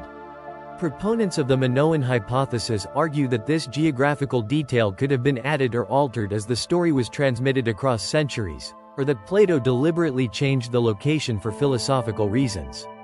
But this requires assuming significant changes to the story as originally told. The timeline is also problematic.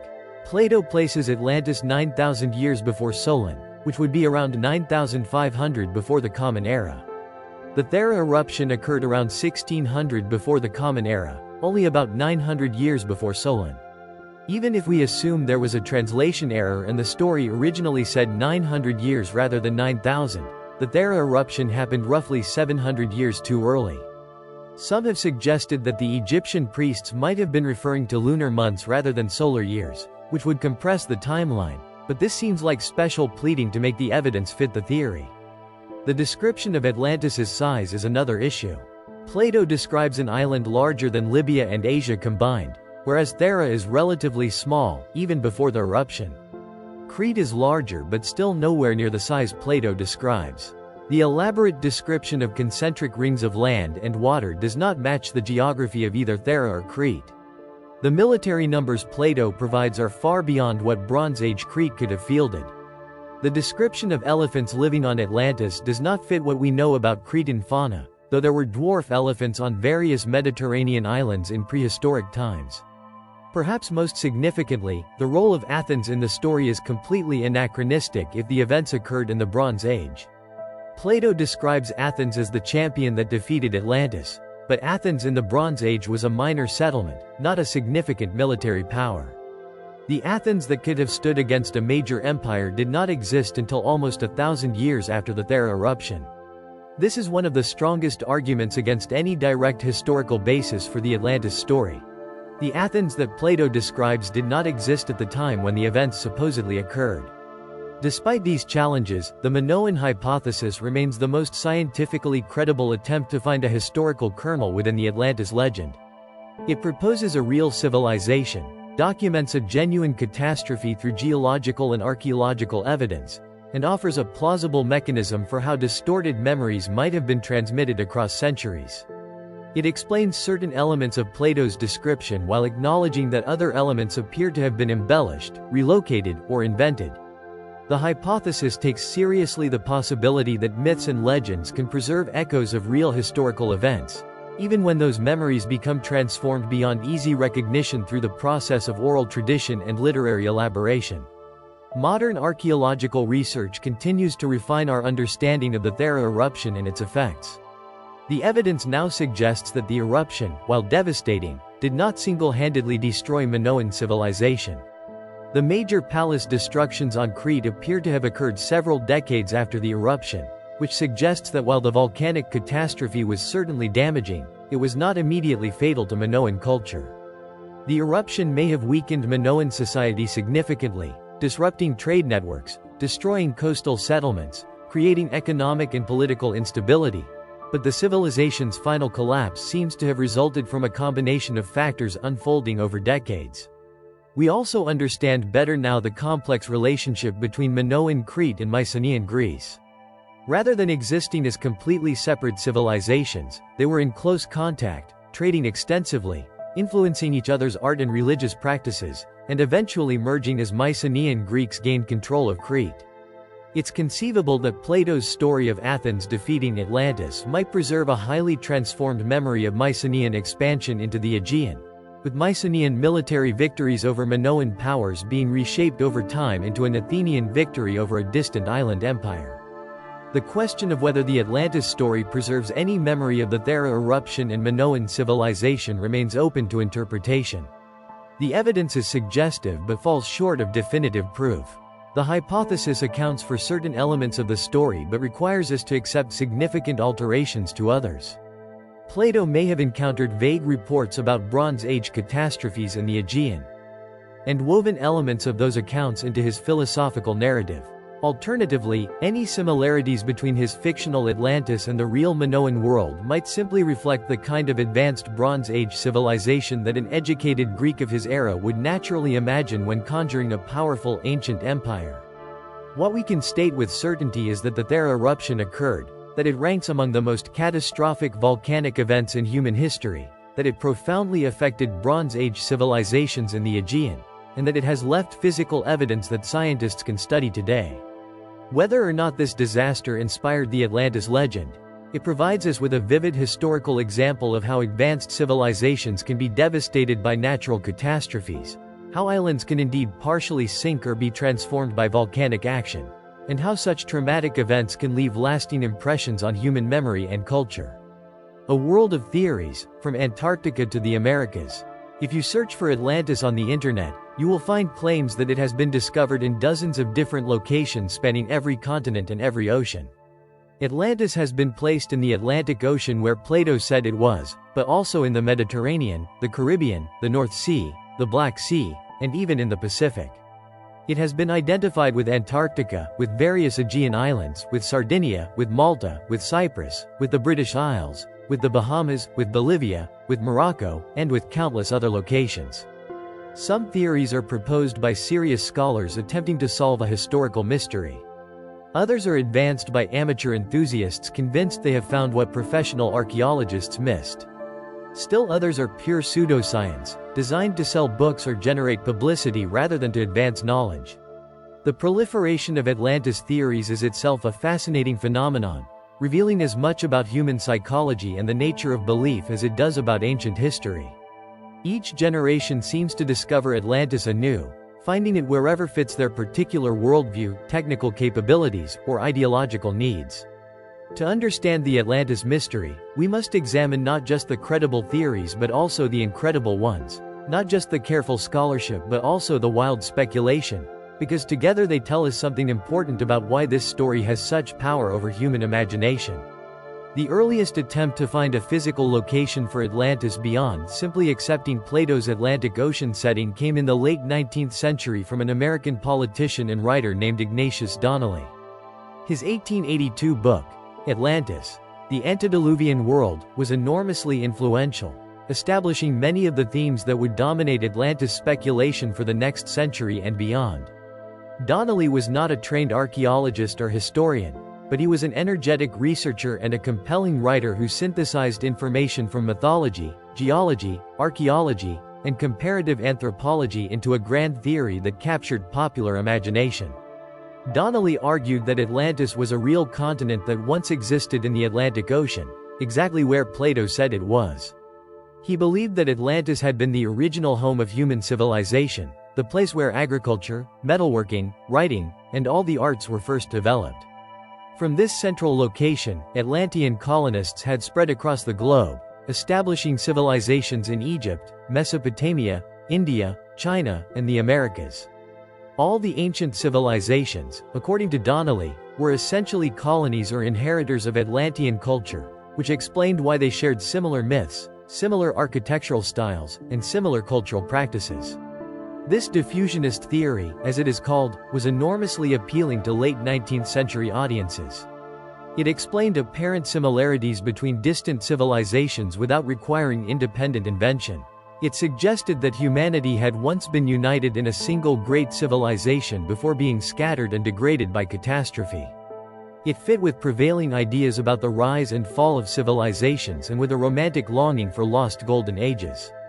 It also, not incidentally, placed the origin of civilization in a location associated with European culture rather than in Africa or Asia, which appealed to the racial prejudices of time. Donnelly supported his theory with what seemed like overwhelming evidence.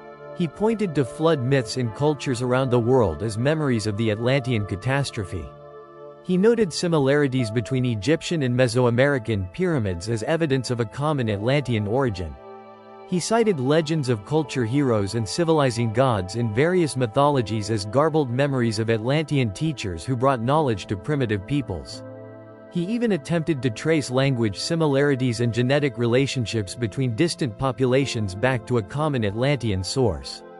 The problem with Donnelly's theory, from a modern scientific perspective, is that virtually none of his evidence holds up under scrutiny. The flood myths he cited are actually quite different in their details and seem to reflect different local experiences of flooding rather than a single global catastrophe. The similarities between Egyptian and Mesoamerican pyramids are superficial. When examined closely, the structures are quite different in construction, purpose, and cultural meaning. The apparent language similarities he identified have been shown by modern linguistics to be either coincidental or based on faulty analysis.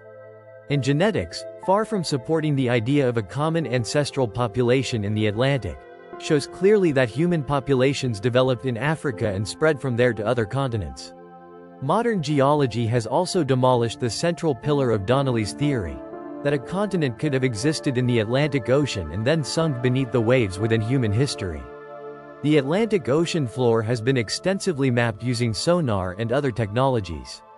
We understand plate tectonics and know that continents do not simply sink into the ocean. The Mid-Atlantic Ridge, far from being a remnant of a sunken continent, is actually a place where new ocean floor is being created as tectonic plates spread apart.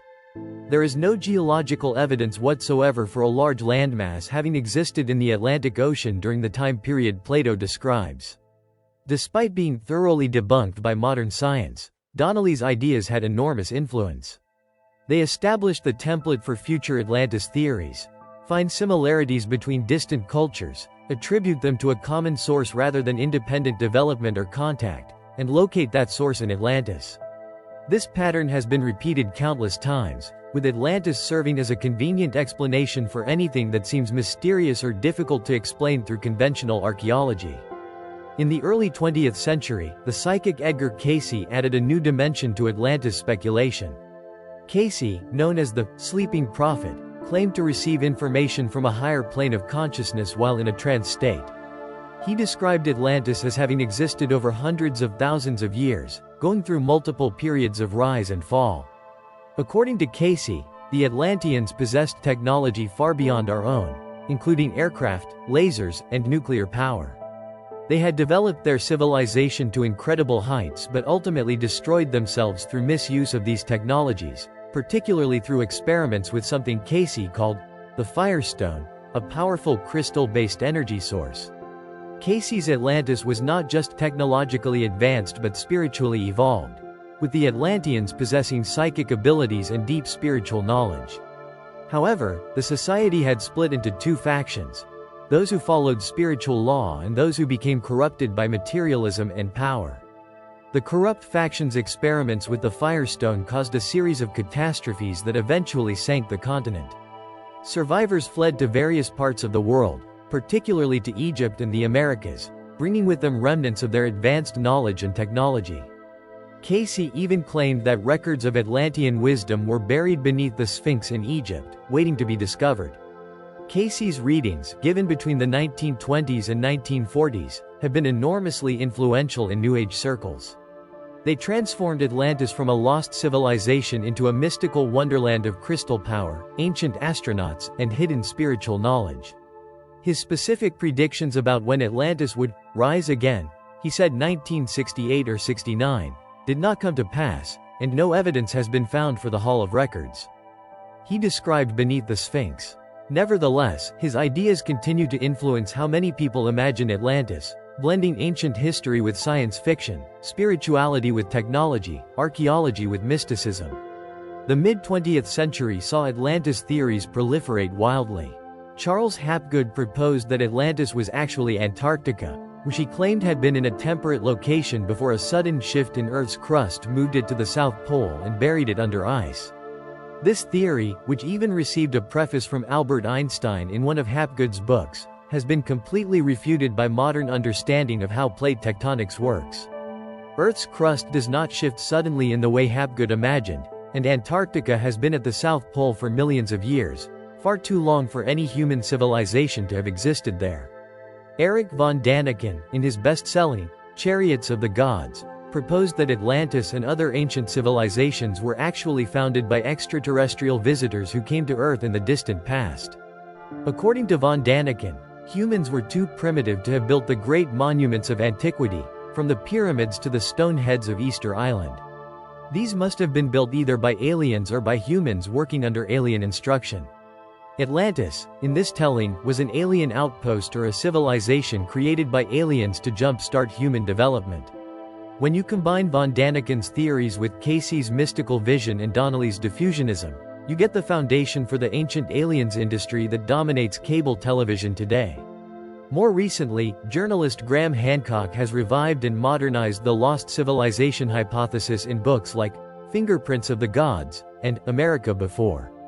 Hancock argues that an advanced global civilization existed during the last ice age, roughly 12,000 to 13,000 years ago. This civilization, he claims, was destroyed by a cosmic impact or series of impacts that caused massive flooding and climate change. Survivors scattered across the world, bringing agricultural knowledge, astronomical understanding, and architectural skills to hunter-gatherer populations and jump-starting civilizations in various locations. Hancock does not explicitly call this civilization Atlantis, but the parallels are obvious. He points to supposedly anomalous archaeological sites like Göbekli Tepe in Turkey, underwater structures near Japan and India, and the precise astronomical alignments of ancient monuments as evidence for his lost civilization. He criticizes mainstream archaeology for being too conservative and dismissing evidence that does not fit accepted paradigms. His books have sold millions of copies and inspired a devoted following of people convinced that orthodox archaeology is suppressing the truth about humanity's past. The problems with Hancock's theories are numerous. The sites he claims are anomalous can actually be explained quite well by conventional archaeology. Göbekli Tepe is remarkable, but it fits into a well-understood pattern of Neolithic development in the Near East. The supposed underwater structures in Japan are natural rock formations, not artificial constructions. The astronomical alignments of ancient monuments, while impressive, do not require advanced mathematical knowledge that ancient peoples could not have possessed. Most fundamentally, there is no geological evidence for a global catastrophe of the type Hancock describes at the end of the Ice Age, and there is no archaeological evidence for a global civilization during that period. Hancock's work, like Donnelly's before him, is tremendously appealing because it tells us we are the inheritors of ancient wisdom, that our ancestors were more sophisticated than we realize, and that there are great mysteries still waiting to be uncovered. It feeds our desire to believe that history is more romantic and mysterious than the mundane picture painted by conventional archaeology. It also, however, inadvertently undermines confidence in scientific methods and expert knowledge, suggesting that professional archaeologists either don't know what they're doing or are actively concealing the truth. The internet age has seen an explosion of Atlantis theories, each more creative than the last. Atlantis has been located in the Sahara Desert, in the North Sea, in Indonesia, in the Caribbean, in Antarctica, in the Black Sea, in Spain, in Ireland, in Scandinavia, in the Amazon, in the Canary Islands, in Sardinia, in Cyprus, in numerous locations in the Mediterranean, and in dozens of other places. Each theory is supported by some combination of ancient texts, geological features, underwater structures that might or might not be artificial, mythological parallels, linguistic connections, and astronomical alignments. Some of these theories are advanced by people with genuine expertise trying to solve a genuine mystery. Others are advanced by enthusiastic amateurs who have become convinced of their interpretation through selective reading of evidence. Still others are obvious scams, designed to generate publicity, sell books, or attract investment in treasure hunting expeditions. The sheer number and variety of Atlantis theories reveals something important. If Atlantis can be anywhere, it is effectively nowhere. When a theory can be made to fit any location simply by cherry-picking evidence and ignoring contradictions, it ceases to be a useful tool for understanding the past. What all these theories share, from Donnelly's diffusionism to von Daniken's ancient astronauts to Hancock's Ice Age civilization, is a fundamental distrust of the mainstream archaeological narrative. They suggest that professional archaeologists are either too conservative, too unimaginative, or actively deceptive. They propose that the truth about humanity's past has been suppressed or overlooked, and that only outsiders unencumbered by academic orthodoxy can see clearly. This anti-expert stance has become increasingly common and increasingly dangerous in our current cultural moment, extending far beyond debates about Atlantis to undermine trust in science generally.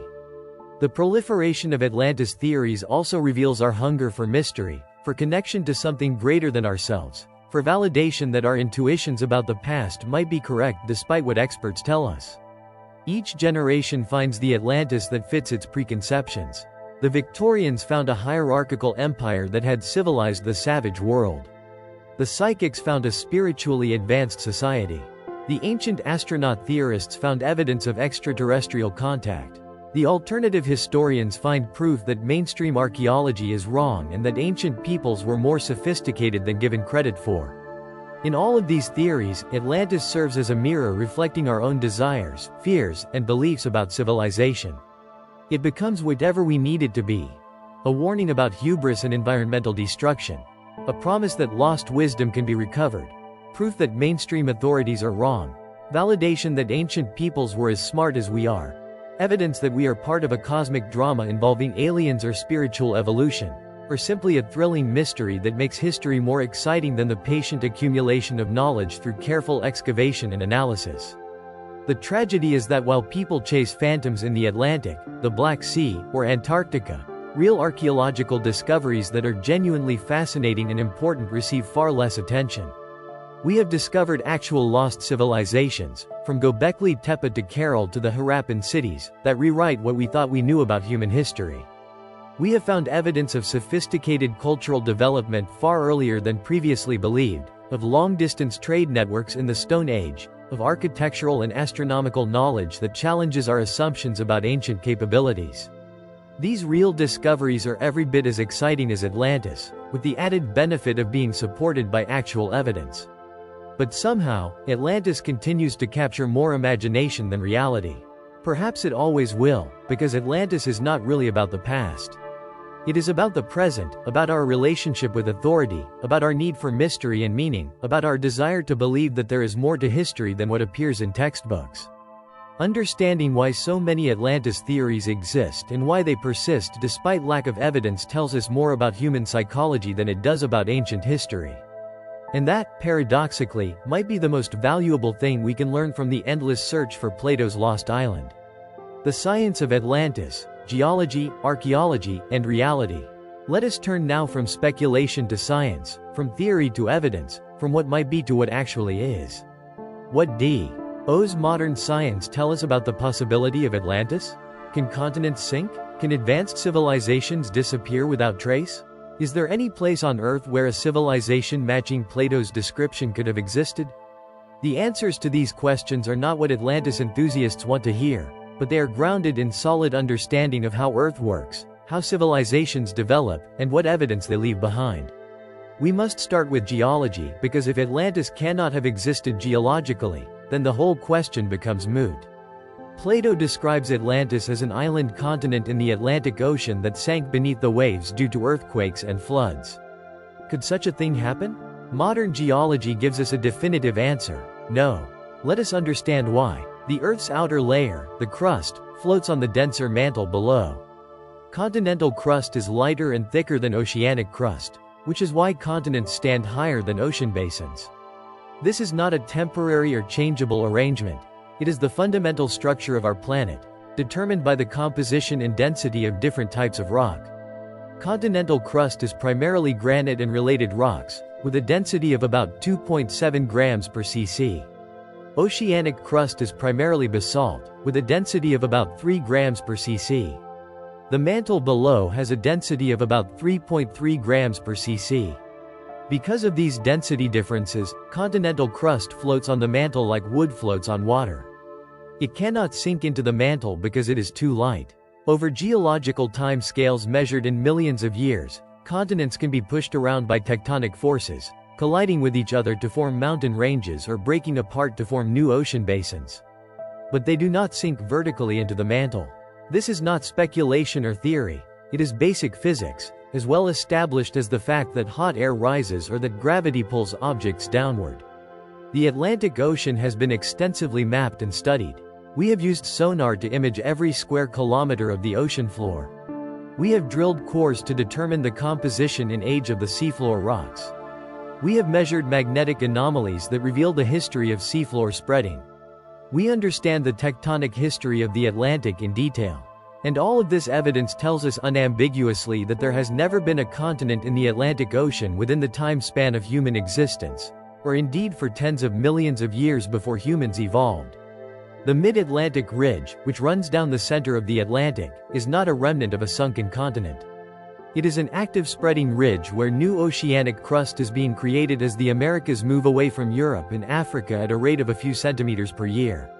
The oldest rocks in the Atlantic Ocean floor are found farthest from this ridge, near the continental margins, and they are roughly 180 million years old. There is no place in the Atlantic where we find continental-type rocks, no place where the depth and structure suggest a former continent, no place where Atlantis could have been. Could a smaller island have sunk? Possibly, but not in the way Plato describes. Volcanic islands can indeed sink over time through a process called subsidence.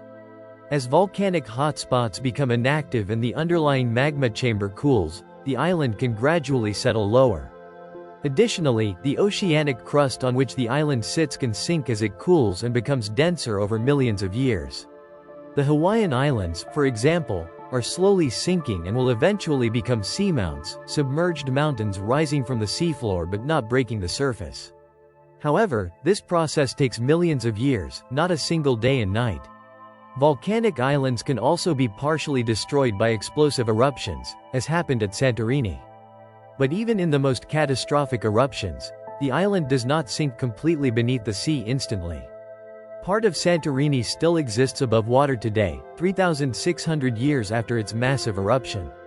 For an entire large island to disappear completely in a day requires something far more violent than any volcanic eruption, and there is no geological mechanism that could cause such an event. What about earthquakes? Could massive earthquakes cause land to sink? Earthquakes can cause local subsidence of a few meters, and they can trigger tsunamis that temporarily inundate coastal areas. In rare cases, liquefaction during earthquakes can cause buildings and structures to sink into saturated soil. But earthquakes cannot cause an entire island continent to sink thousands of meters to the ocean floor in a matter of hours. The tectonic forces involved simply do not work that way. Tsunamis, which can be triggered by earthquakes, volcanic eruptions, or underwater landslides, can indeed devastate coastal areas and make it seem as if land has been swallowed by the sea. Entire coastal cities have been destroyed by tsunamis throughout history. But when the water recedes, the land is still there, damaged and scoured but not disappeared. Tsunamis inundate but do not permanently submerge large landmasses. From a geological perspective, there is zero evidence for a large landmass having existed in the Atlantic Ocean and sinking during human history. There is no remnant continent, no anomalous depth patterns, no continental-type rocks where they should not be. The structure and history of the Atlantic are well understood and leave no room for Atlantis in the location Plato specified. What about archaeology? Even if a continent could not sink, could an advanced civilization have existed and disappeared without leaving traces? Here we must understand something fundamental about archaeological evidence. Civilizations leave marks. The more advanced and populous the civilization, the more marks it leaves. Buildings and roads and city walls can collapse and be buried, but they do not disappear. Metal artifacts can corrode but leave chemical traces. Pottery shards are essentially indestructible and can survive for tens of thousands of years. Food waste, in the form of shell middens and bones, accumulates wherever people live. Even fires leave traces of charcoal that can be radiocarbon dated. Plato describes Atlantis as a civilization of enormous size, with millions of people, vast cities, extensive agriculture, sophisticated engineering, and far-ranging trade connections. Such a civilization would leave archaeological evidence everywhere it existed. We would find ruins of buildings, shards of pottery, metal tools and weapons, evidence of agricultural terracing and irrigation, harbors and shipwrecks, tombs and burial goods, and countless other traces of human activity. We would find this evidence not just on the main island but in all the regions Atlantis supposedly conquered and colonized. We have found no such evidence. Not in the Atlantic Ocean, where Plato placed Atlantis. Not in the Mediterranean, where some researchers have suggested searching. Not anywhere on Earth is there evidence of a civilization matching Plato's description existing 9,000 years before Solon, or even 900 years before him. The archaeological record from these time periods is well understood. 9,000 years before Solon, around 9,500 before the Common Era, humans were transitioning from hunter-gatherer societies to early agricultural settlements in a few regions. They had not developed writing, monumental architecture, metallurgy, or any of the other hallmarks of the civilization Plato describes. Even 900 years before Solon, around 1500 before the Common Era, no civilization matching Plato's description existed. This was the Late Bronze Age, when sophisticated societies certainly existed in Egypt, Mesopotamia, the Indus Valley, and the Aegean. The Minoans were at their height, the Mycenaeans were rising to power, the Hittites ruled Anatolia, and Egypt was wealthy and powerful. But none of these civilizations matches the specific details Plato provides, and all of them left extensive archaeological evidence that we have found and studied. The absence of evidence is particularly telling for a civilization as large and advanced as Atlantis supposedly was. We are not talking about a small village that might leave faint traces. We are talking about a vast empire with millions of inhabitants, extensive agriculture, sophisticated engineering, and far-ranging trade. Such a civilization would leave evidence that would be impossible to miss. The fact that we have found none, despite centuries of looking and despite having the technology to search the ocean floor, suggests strongly that such a civilization never existed. Some Atlantis enthusiasts respond to this by claiming that archaeologists are not looking in the right places, or that they are suppressing evidence, or that the civilization was so totally destroyed that no trace remains. These responses reveal a fundamental misunderstanding of how archaeology works. Archaeologists would love to find Atlantis. It would be the discovery of the century and would make the finder's career. There is no conspiracy to suppress such evidence. And no civilization, no matter how thoroughly destroyed, disappears without trace. Pompeii was buried under meters of volcanic ash and still left abundant evidence. Hiroshima was hit by a nuclear weapon and still had survivors and physical remains. The idea that an entire continent-spanning civilization could be obliterated so completely that not a single potsherd remains is simply not consistent with how reality works. What about underwater archaeology? Could the evidence be submerged and therefore harder to find? We have indeed explored underwater archaeological sites and found evidence of coastal settlements that were inundated by rising sea levels at the end of the Ice Age. The remains of Doggerland in the North Sea, Beringia in the region of the Bering Strait, and Sunda in Southeast Asia are all real examples of landmasses that were above water during the Ice Age and are now submerged. Archaeologists have found stone tools, animal bones, and other evidence of human activity in these regions. However, these are not lost civilizations. They are extensions of the land that was inhabited by the same hunter-gatherer populations that lived on adjacent areas that remain above water today. The sites we have found underwater date to periods when we know human populations were small and technologically simple. We have not found, and there is no reason to expect to find, sophisticated cities or advanced civilizations beneath the waves. The sea level rise that inundated these areas was gradual, occurring over thousands of years, giving populations plenty of time to move inland as the water advanced. This is very different from Plato's description of Atlantis sinking in a day and night. Genetics also weighs in on the question of lost civilizations.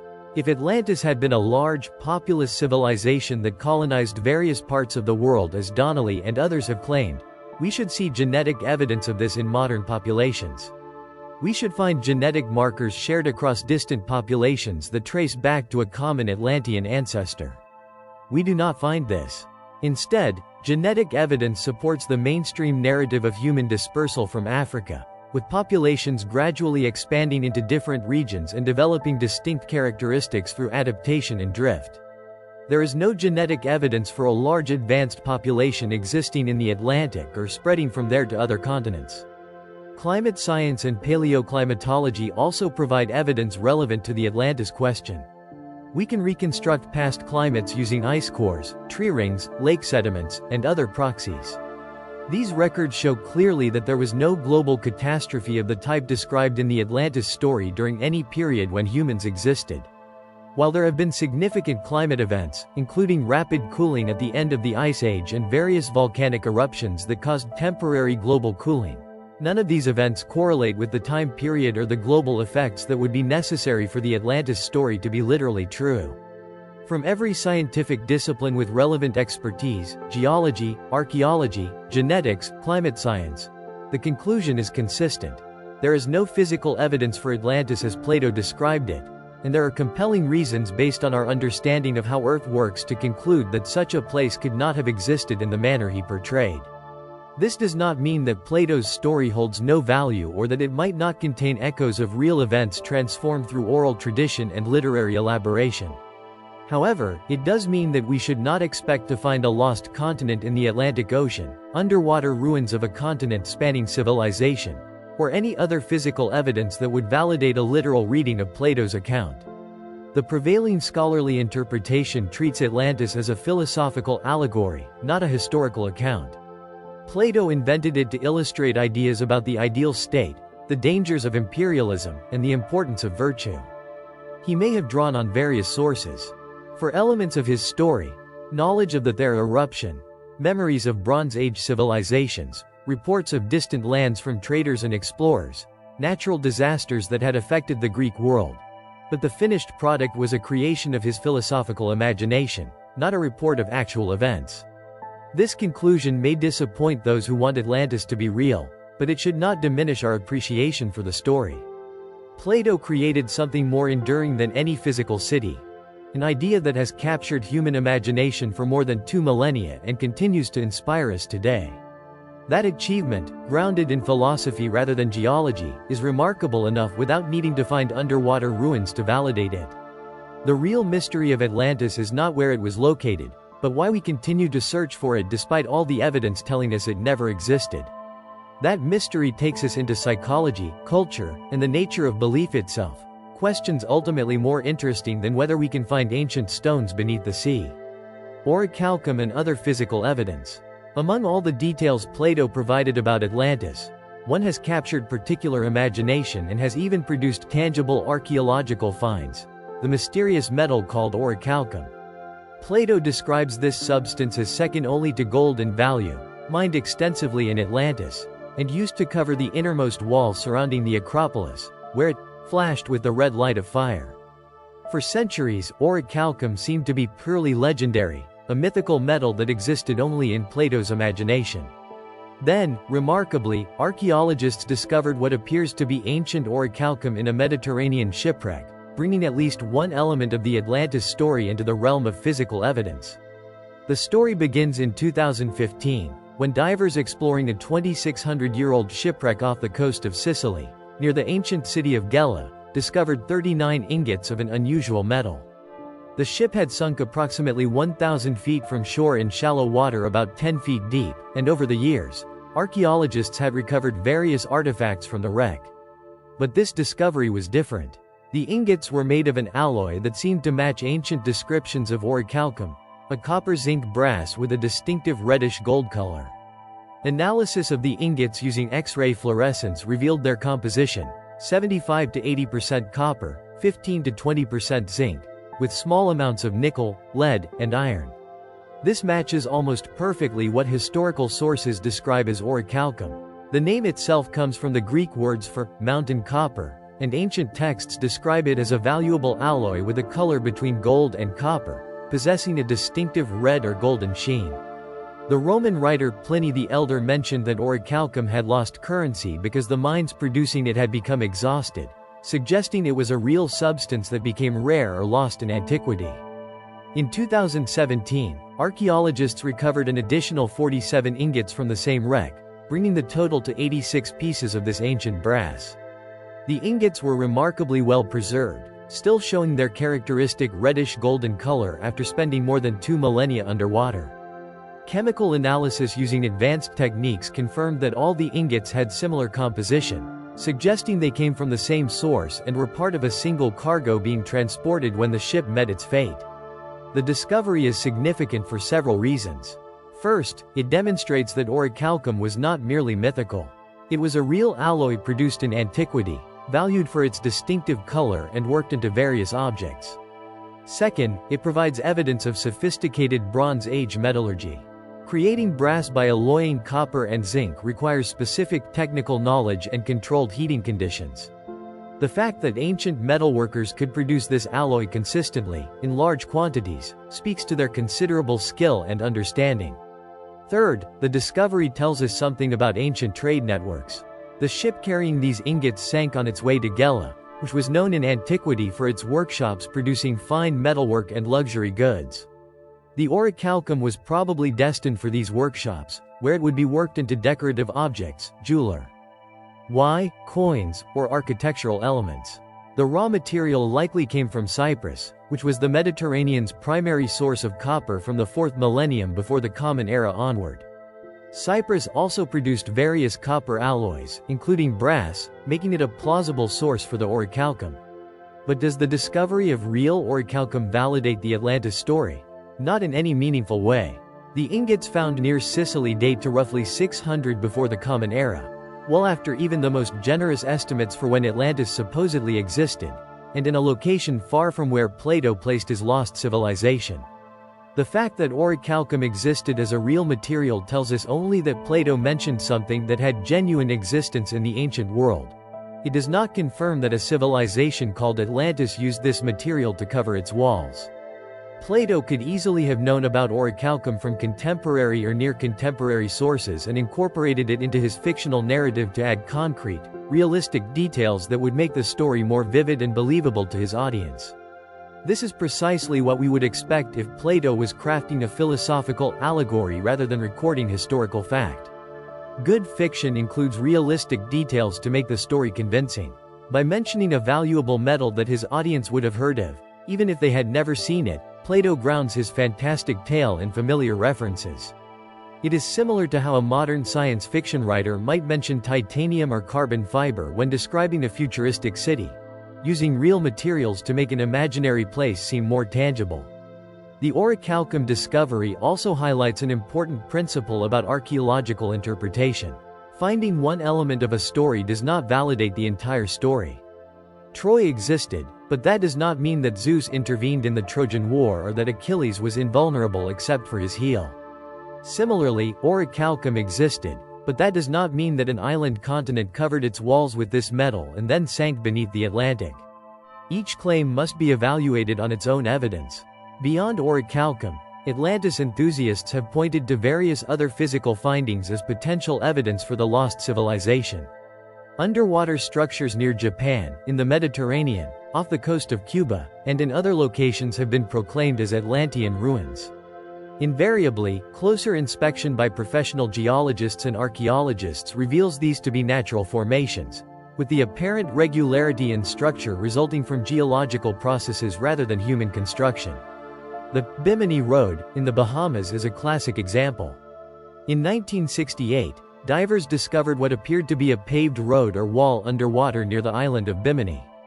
Some enthusiasts, remembering Edgar Cayce's prediction that Atlantis would rise near Bimini, proclaimed this as proof of the lost civilization.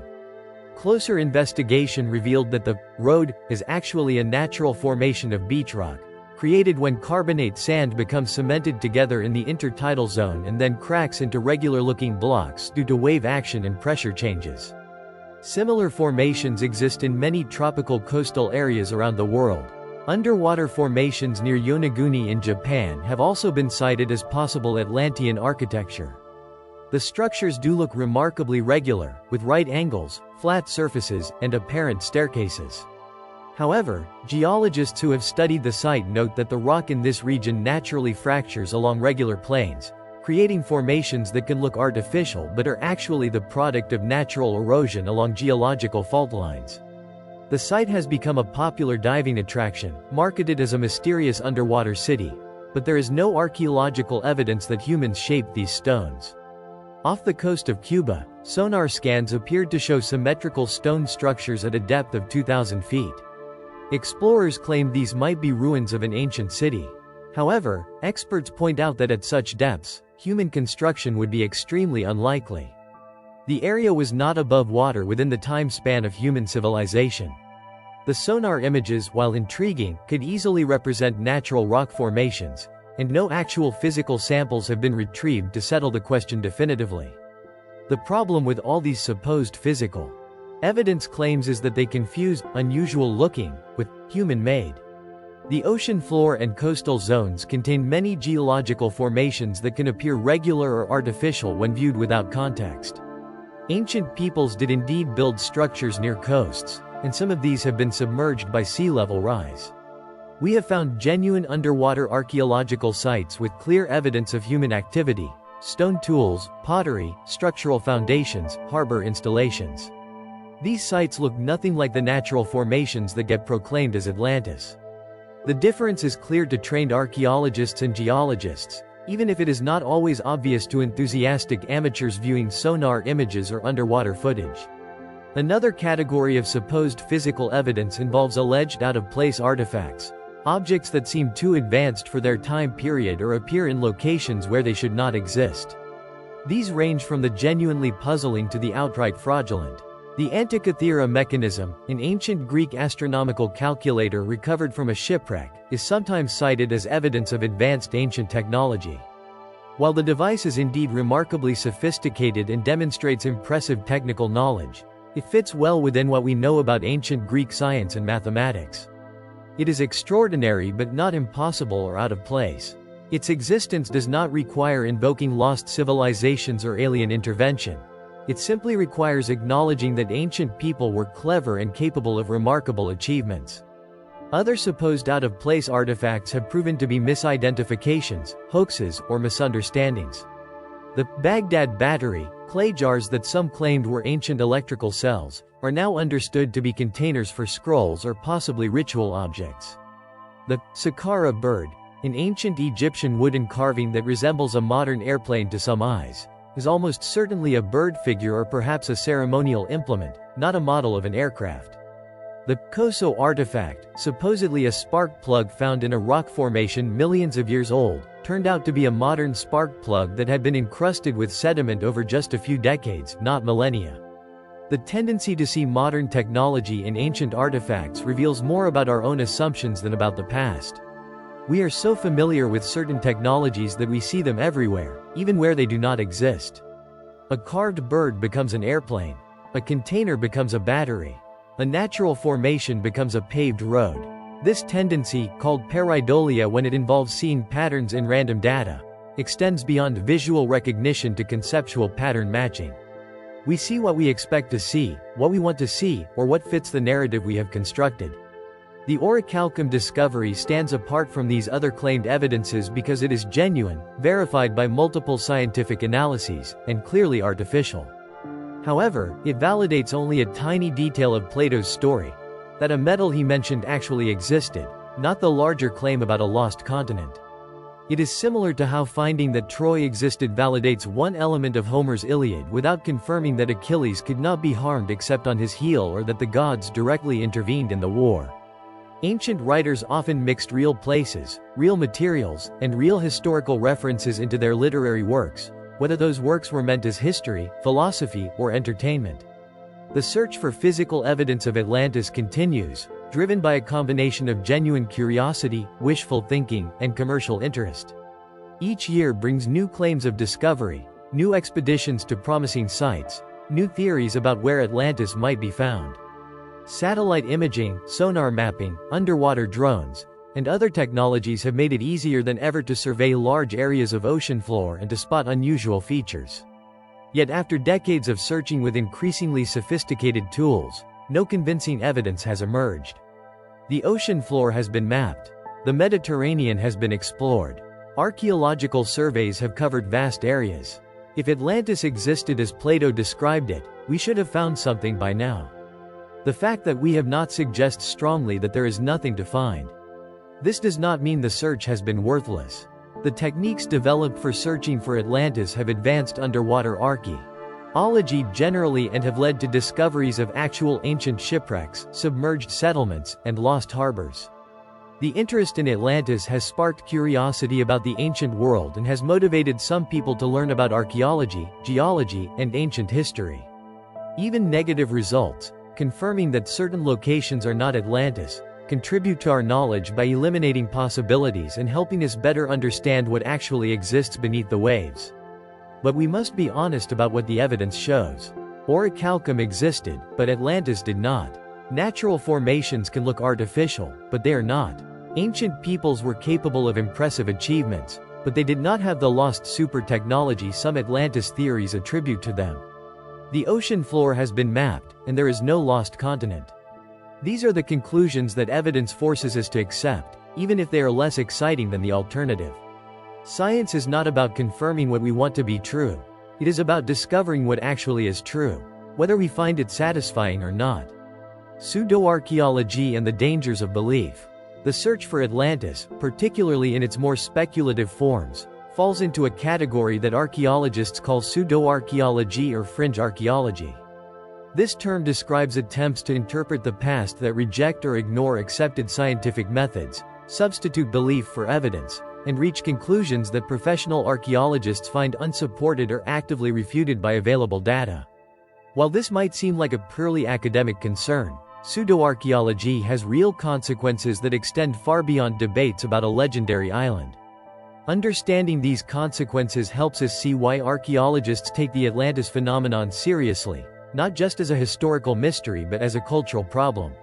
Pseudo-archaeology typically exhibits several characteristic features. It relies on cherry-picking evidence, highlighting data that supports preferred conclusions while ignoring or dismissing contradictory information. It appeals to mystery and conspiracy, suggesting that mainstream scholars are either too narrow-minded to see the truth or actively suppressing evidence. It makes grandiose claims based on limited or ambiguous evidence. It presents speculation as fact and hypotheses as proven theories. It often invokes ancient wisdom or lost knowledge that must be recovered. And it tends to bypass peer review and scholarly scrutiny, presenting ideas directly to the public through popular books, television shows, and websites. The Atlantis phenomenon embodies all of these characteristics. From Ignatius Donnelly onward, Atlantis theorists have selected evidence that seems to support their claims while ignoring vast amounts of evidence that contradicts them. They have accused mainstream archaeologists of suppressing the truth about humanity's past. They have made extraordinary claims about ancient super-civilizations based on ambiguous structures, out-of-context artifacts, and speculative interpretations. They have presented their theories as discovered truth rather than untested hypotheses. And they have marketed their ideas through best-selling books and popular television series rather than through scholarly journals where their claims could be rigorously evaluated. Why does this matter? After all, what is the harm in people believing in Atlantis or in other alternative theories about the past? Several answers emerge when we examine the issue carefully.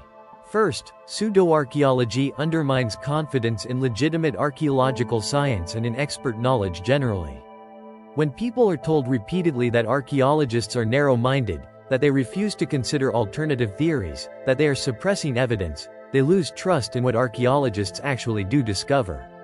This distrust can extend to other scientific fields, contributing to broader skepticism about expert knowledge that affects public policy on issues from climate change to public health. Second, pseudo-archaeology often carries racist or colonialist implications, even when not explicitly stated. Many Atlantis theories, from Donnelly's work onward, have suggested that indigenous peoples in the Americas, Africa, or elsewhere could not have developed their own civilizations without help from a more advanced race, whether Atlantean colonists, ancient astronauts, or lost white civilizations. This denies agency and accomplishment to non-European peoples and perpetuates harmful narratives about racial hierarchy and cultural superiority. When people claim that the pyramids of Egypt or Mexico must have been built by Atlanteans or aliens because the locals were too primitive, they are expressing racist assumptions, whether they realize it or not. Third, pseudo-archaeology can lead to real-world harm to archaeological sites and cultural heritage. When people become convinced that certain sites hold secrets about Atlantis or other lost civilizations, they may excavate illegally, remove artifacts, or damage structures in their enthusiasm to discover the truth. Amateur treasure hunters, convinced that ancient wisdom or valuable artifacts lie hidden at certain locations, have caused irreparable damage to archaeological sites around the world. Even when physical damage does not occur, the spread of pseudo-archaeological theories can affect how sites are interpreted, managed, and protected. Fourth, the economic incentive to promote pseudo-archaeology can lead to exploitation and fraud. The Atlantis industry, encompassing books, documentaries, tourist attractions, and expedition fundraising, generates substantial money. This creates incentive to make sensational claims regardless of evidence, to promise discoveries that will never materialize, and to exploit public fascination with mysteries for profit. People have invested money in expeditions to find Atlantis, only to see those funds disappear with nothing to show.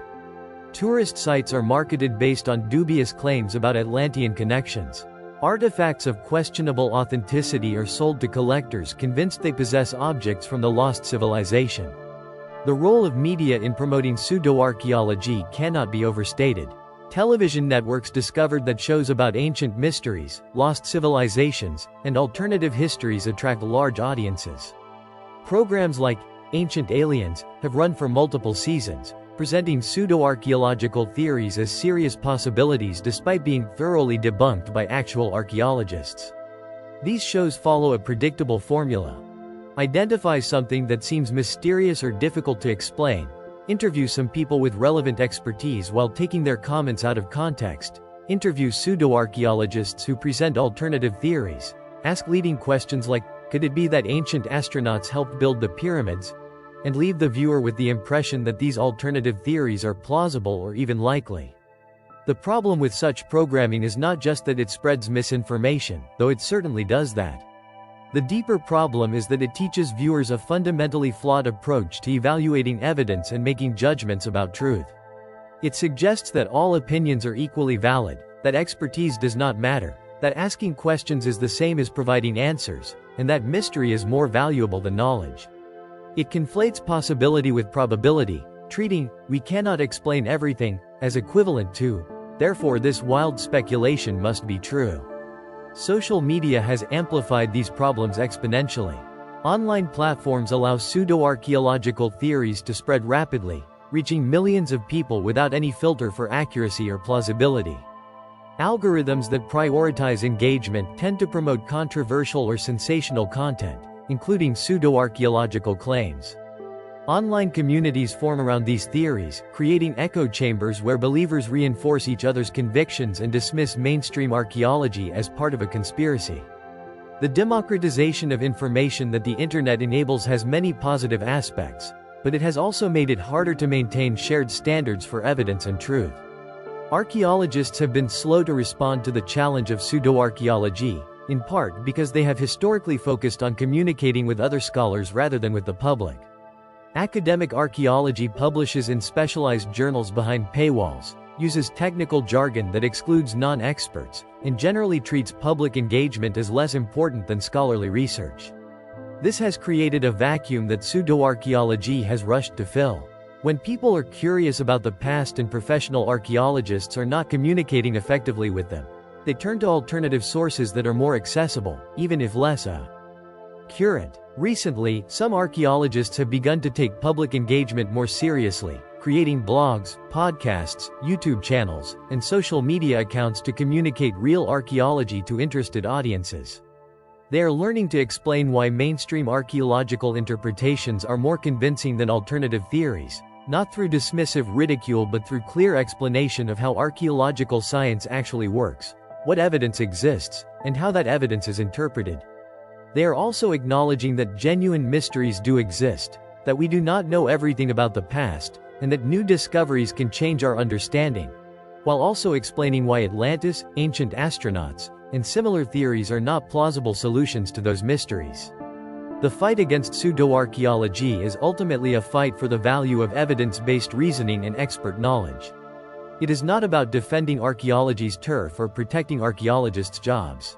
It is about maintaining a shared understanding that claims about reality should be evaluated based on evidence, that expertise matters when interpreting complex data, that extraordinary claims require extraordinary evidence, and that wanting something to be true does not make it true. These principles apply far beyond archaeology to every domain where we need to distinguish truth from fiction, fact from fantasy, knowledge from belief. The Atlantis phenomenon reveals how deeply humans desire to believe in lost golden ages, ancient wisdom, and mysteries that mainstream science cannot explain. These desires are not inherently bad. They reflect our sense that there is more to existence than what appears on the surface, our dissatisfaction with a world that sometimes seems disenchanted and mechanistic, our hope that previous generations might have achieved things we have forgotten. But when these desires lead us to reject evidence and embrace fantasy, they become problematic. We can honor the human need for mystery and meaning without abandoning our commitment to truth and evidence. The danger of pseudo-archaeology lies not just in the false beliefs it promotes about the past but in the approach to knowledge and truth it models. If we accept the methods of pseudo-archaeology, cherry-picking evidence, dismissing expertise, treating speculation as fact, preferring mystery to knowledge, we undermine our ability to think clearly about any subject. The skills needed to evaluate archaeological claims are the same skills needed to evaluate claims about medicine, climate science, economics, or politics. When we learn to accept weak evidence and faulty reasoning in one domain, we are more likely to accept them in others. This is why many archaeologists view the battle against pseudo-archaeology as important despite the fact that pseudo-archaeological theories rarely affect academic research directly. What is at stake is not just the accurate interpretation of the past but the broader question of how we know what we know, how we distinguish truth from error, and what standards we use to evaluate claims about reality. These are not merely academic questions. They affect how we make decisions as individuals and as a society. They determine whether we can have productive conversations about difficult issues or whether we retreat into mutually incomprehensible belief systems. The story of Atlantis can be appreciated as literature, as philosophy, as a cultural phenomenon that reveals human hopes and fears. But when it becomes a vehicle for pseudo-archaeology, when it is used to undermine trust in science and expertise, when it spreads harmful ideas about race and civilization, when it exploits people's desire for mystery and meaning, it becomes something more troubling.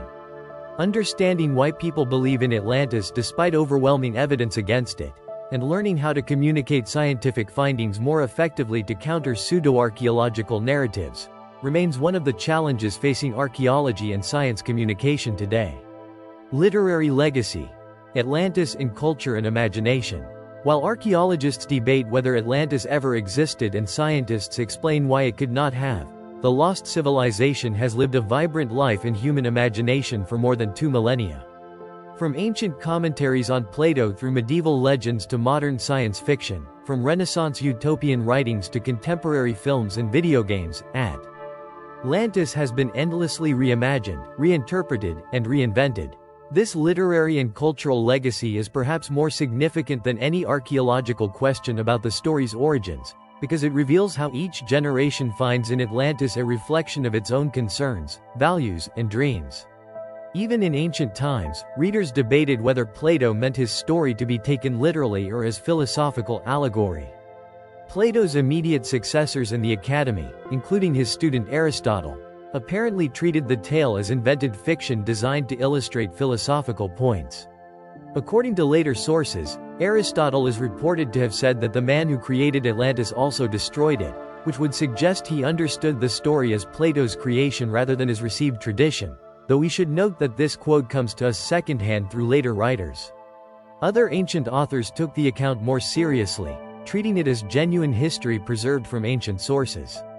Crantor, a philosopher of the early 3rd century before the Common Era, reportedly traveled to Egypt seeking confirmation of the Atlantis story and claimed to have found hieroglyphic inscriptions in the temple at Sais that verified the account.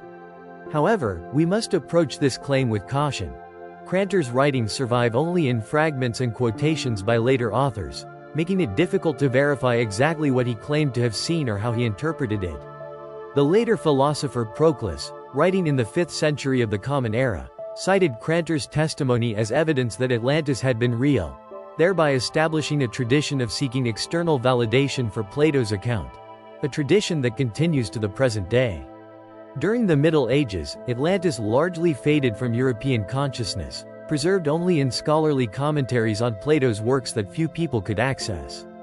The story gained new life during the Renaissance when classical texts were being rediscovered, translated, and widely disseminated. The European voyages of exploration that began in the 15th century gave new relevance to Plato's description of a great island in the Atlantic. When Columbus reached the Americas, some scholars wondered if he had rediscovered Atlantis or its remnants. The historian Francisco López de Gomara suggested in the 16th century that the Americas might be what remained of Atlantis after its partial destruction. Francis Bacon's The New Atlantis, published in 1627, used the Atlantis name for a utopian society but completely transformed Plato's vision. Bacon's Atlantis is not a cautionary tale about hubris and corruption but an ideal scientific society called Bensalem, located in the Pacific Ocean and dedicated to the advancement of knowledge through experimental science. The scholars of Ben Salem's House of Solomon conduct research into every aspect of natural philosophy, from physics and chemistry to biology and medicine, seeking to understand nature's laws and apply that knowledge for human benefit.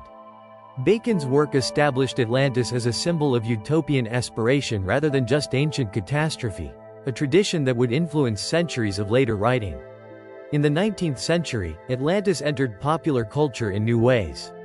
Jules Verne's 20,000 Leagues Under the Sea, published in 1870, includes a scene where Captain Nemo takes Professor Aronnax to view the ruins of Atlantis on the ocean floor.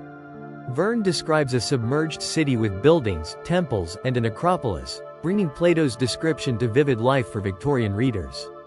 Though Verne presents this as fiction, his vivid description helped establish the image of Atlantis as an underwater ruin waiting to be explored, an image that persists in popular imagination today. Ignatius Donnelly's Atlantis, the Antediluvian World, transformed Atlantis from a literary and philosophical reference into a subject of serious speculation and pseudoscientific investigation. Donnelly's influence cannot be overstated. His book sold millions of copies, was translated into many languages, and established the basic framework that most subsequent Atlantis theories would follow. He made Atlantis central to understanding human history and civilization, not just an interesting classical reference. He demonstrated that one could write about Atlantis in a way that seemed scholarly and scientific while actually speculative and selective with evidence. Following Donnelly, Atlantis became a fixture in occult and theosophical literature. Helena Blavatsky incorporated Atlantis into her elaborate cosmology of root races and spiritual evolution. In her view, the Atlanteans were the fourth root race of humanity, spiritually advanced beings who fell from grace through misuse of their powers. This interpretation, blending Eastern mysticism with Western esoteric traditions, influenced countless later writers and established Atlantis as a subject not just for historical investigation but for spiritual seeking. The 20th century saw Atlantis proliferate across every medium. In literature, writers used Atlantis settings to explore themes ranging from environmentalism to nuclear war. C.S. Lewis, The Magician's Nephew, includes a dead world called Charn whose destruction echoes the Atlantis story. David Gibbons and Pat Mills created the comic series, Slain, featuring an Atlantis with connections to Celtic mythology. Marion Zimmer Bradley reimagined the Atlantis story with a feminist lens in The Fall of Atlantis. Countless pulp novels, science fiction stories, and fantasy epics incorporated Atlantis as a setting or background element. In film, Atlantis has been visualized countless times, from silent films to modern blockbusters. Disney's animated Atlantis, The Lost Empire, presented a family-friendly adventure story featuring a still surviving Atlantis hidden beneath the sea. The Aquaman films in the DC Extended Universe depict Atlantis as a thriving underwater civilization with advanced technology. Documentaries and pseudo-documentaries about Atlantis air regularly, blending historical speculation with dramatized recreations and computer graphics showing how the city might have looked. Television has been even more influential in shaping popular perceptions of Atlantis. The Stargate franchise made extensive use of Atlantis themes, with Stargate Atlantis series placing an advanced outpost in the Pegasus galaxy. The long-running series, Ancient Aliens, regularly features Atlantis as an example of lost advanced civilization with possible extraterrestrial connections. Numerous documentaries and specials promise to reveal the truth about Atlantis, often in locations where previous programs had already found it, suggesting a seemingly endless appetite for Atlantis content regardless of how many times the mystery has supposedly been solved. Video games have embraced Atlantis as a setting that combines historical intrigue with fantasy elements. The Age of Mythology expansion pack featured Atlantean civilization as a playable faction. Assassin's Creed Odyssey incorporated Atlantis into its sprawling recreation of ancient Greece. BioShock takes place in an underwater city called Rapture that explicitly references Atlantis myths. Countless other games have featured Atlantis levels, Atlantis treasures, or Atlantis-inspired locations, establishing it as a standard element in gaming's imaginative geography. In music, Atlantis has inspired works ranging from folk ballads to progressive rock concept albums. Donovan's Atlantis became a counterculture anthem in the 1960s. Prog rock bands like Yes have written extended pieces about the lost civilization. Classical composers have created symphonies and operas based on Atlantis themes. The symbolic power of a civilization that reached great heights and then fell resonates with musical expressions of rise, triumph, hubris, and tragedy. The transformation of Atlantis across these many media reveals how adaptable and generative the core story is. Plato's relatively brief account in the Timaeus and unfinished description in the Critias have spawned this vast cultural production because the essential elements are archetypal. A golden age, advanced civilization, moral decline, catastrophic punishment, and the loss of knowledge. These elements can be recombined endlessly, given new specifics, placed in different time periods, and used to explore whatever themes interest a particular creator. Contemporary versions of the Atlantis story often reflect modern anxieties about technology, environment, and civilization. In these retellings, Atlantis typically destroyed itself through misuse of advanced technology, whether nuclear weapons, genetic engineering, or energy sources that got out of control. The destruction serves as a warning about the dangers we face today, with Atlantis standing in for our own civilization teetering on the edge of self-destruction through climate change, nuclear weapons, or other technological capabilities that exceed our wisdom to use them safely. Other modern Atlantis stories emphasize the theme of lost wisdom and spiritual knowledge. In these versions, the Atlanteans were not primarily technological but spiritual, possessing understanding of consciousness, healing, and the fundamental nature of reality that we have forgotten. The destruction of Atlantis represents the loss of this holistic, integrated understanding, replaced by our fragmented, materialistic modern worldview. Recovery of Atlantean wisdom becomes a metaphor for recovering lost aspects of ourselves, for reintegrating body, mind, and spirit, for remembering truths that industrial civilization has caused us to forget. Environmentalist interpretations present Atlantis as a cautionary tale about living in harmony with nature. The Atlanteans, in these versions, became too arrogant, too convinced of their dominion over the natural world, too willing to exploit resources without considering consequences. Their destruction by earthquake and flood represents nature's revenge, the inevitable result of violating ecological limits. This reading makes Atlantis directly relevant to contemporary concerns about environmental crisis and sustainability. Feminist reinterpretations have challenged the patriarchal elements in Plato's original story, imagining Atlantis as a matriarchal society or at least one where women held equal or greater power. These versions often emphasize the priestesses of the goddess, divine feminine wisdom, and balance between masculine and feminine principles. The destruction of Atlantis becomes the triumph of patriarchal values over matriarchal wisdom, with our own warlike, hierarchical civilization being the imperfect result. The cultural legacy of Atlantis demonstrates the power of foundational myths to generate endless variations while maintaining core identity. We recognize Atlantis stories across all these different media and interpretations because they share certain key elements, even when the specific details differ dramatically. This generative quality is what makes Atlantis more than just a historical question. It is a story framework, a set of symbols and themes that each generation can adapt to express its own concerns while connecting to a tradition stretching back to Plato and beyond. Understanding Atlantis as literature and cultural phenomenon is perhaps more important than trying to locate it on a map. The story works not because it points to a real place but because it speaks to real human experiences and concerns. Our ambivalence about progress and technology, our sense that something valuable has been lost in becoming modern, our fear of catastrophe, our hope that ancient wisdom might guide us. These themes are universal and timeless, which is why Atlantis continues to resonate more than 2 millennia after Plato first described his island beyond the Pillars of Hercules. Why we believe. The psychology of lost civilizations. After examining the historical evidence, the scientific data, the pseudo-archaeological claims, and the cultural legacy, we must confront a fundamental question. Why do so many people continue to believe in Atlantis despite overwhelming evidence that it never existed? Why does each generation rediscover it, relocate it, and proclaim that this time the mystery has finally been solved? Understanding the psychology behind belief in lost civilizations reveals something profound about human nature, about how we relate to the past, and about what we need to believe for deeper reasons than evidence can address. The human mind is extraordinarily good at pattern recognition. This ability served our ancestors well, allowing them to spot predators in bushes, identify edible plants, and recognize faces of kin and strangers. But this same capacity leads us to see patterns where none exist, to perceive intention and design in random events, to find meaning in coincidence. When we look at ancient ruins, we wonder how they were built.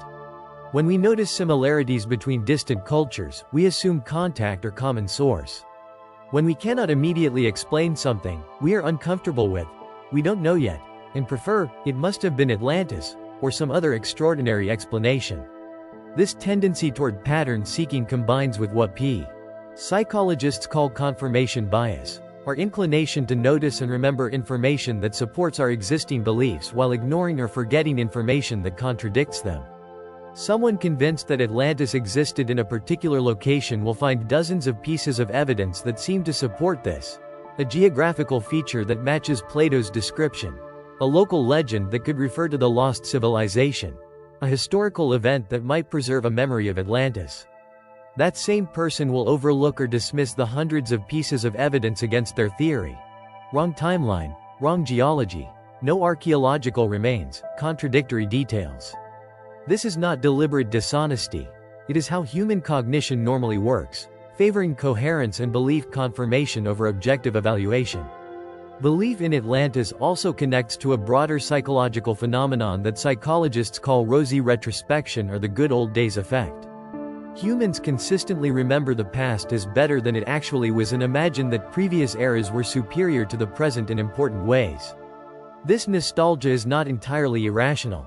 It serves psychological functions like maintaining identity continuity and providing comfort during difficult times. But it can lead to romanticizing the past and assuming that ancient peoples had knowledge, wisdom, or capabilities that we have lost. Atlantis fits perfectly into this nostalgic framework.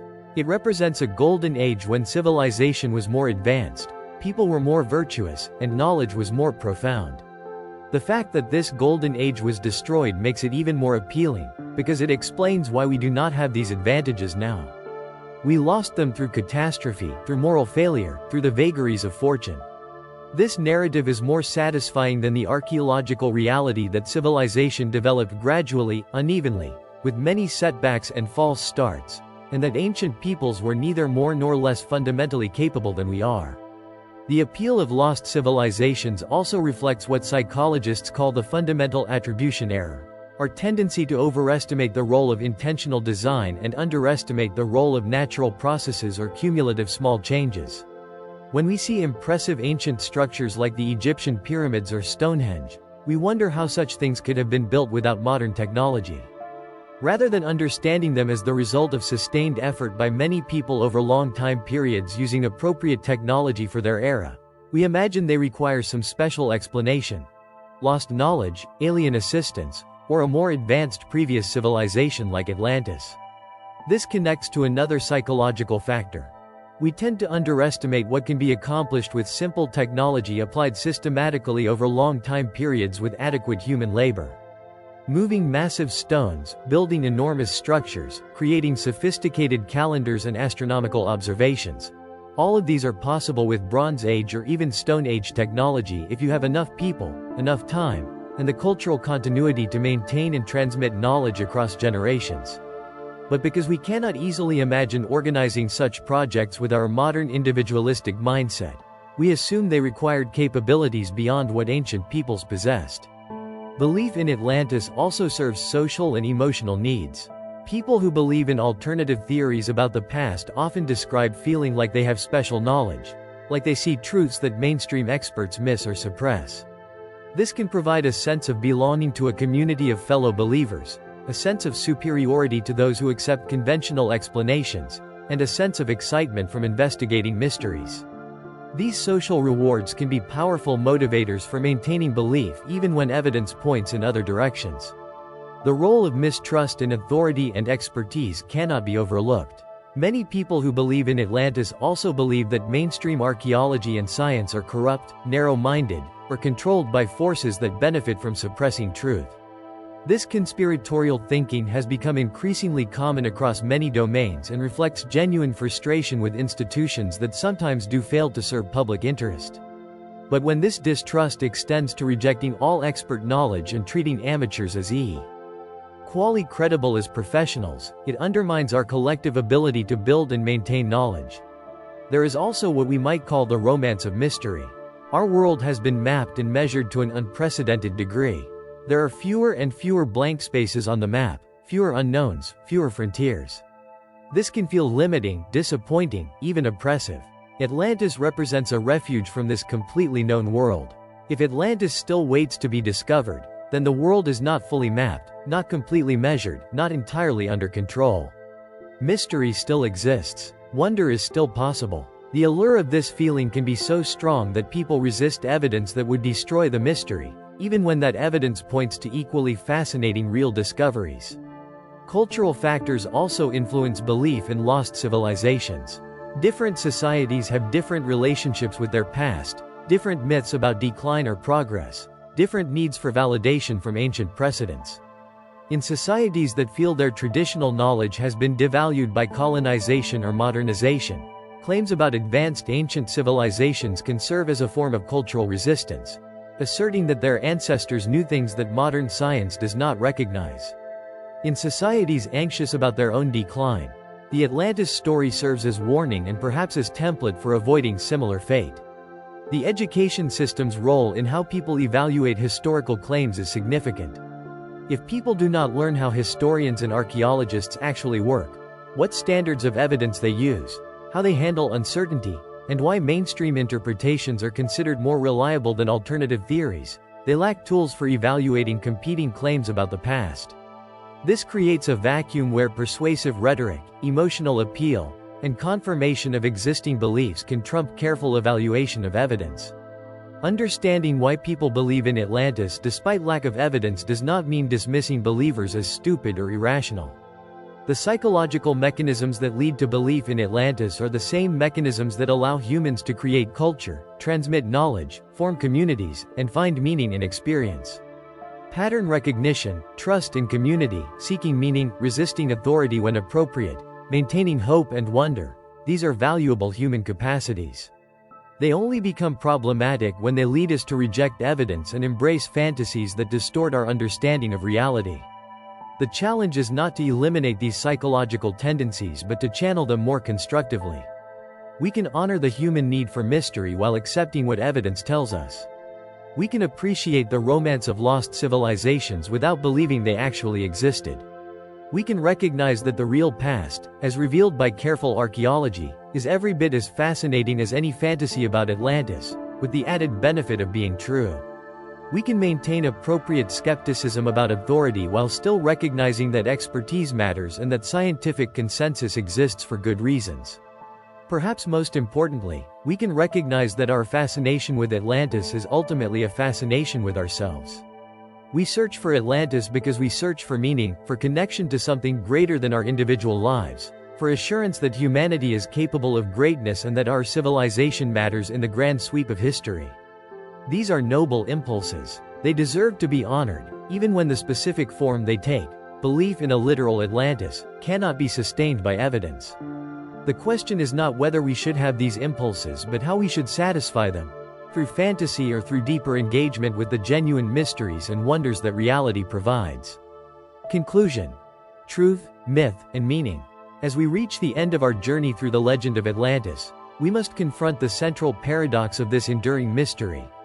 Atlantis may never have existed as a physical place, yet it is undeniably real as a cultural force, a psychological phenomenon, and a framework through which humans have understood their relationship with civilization, catastrophe, and the past.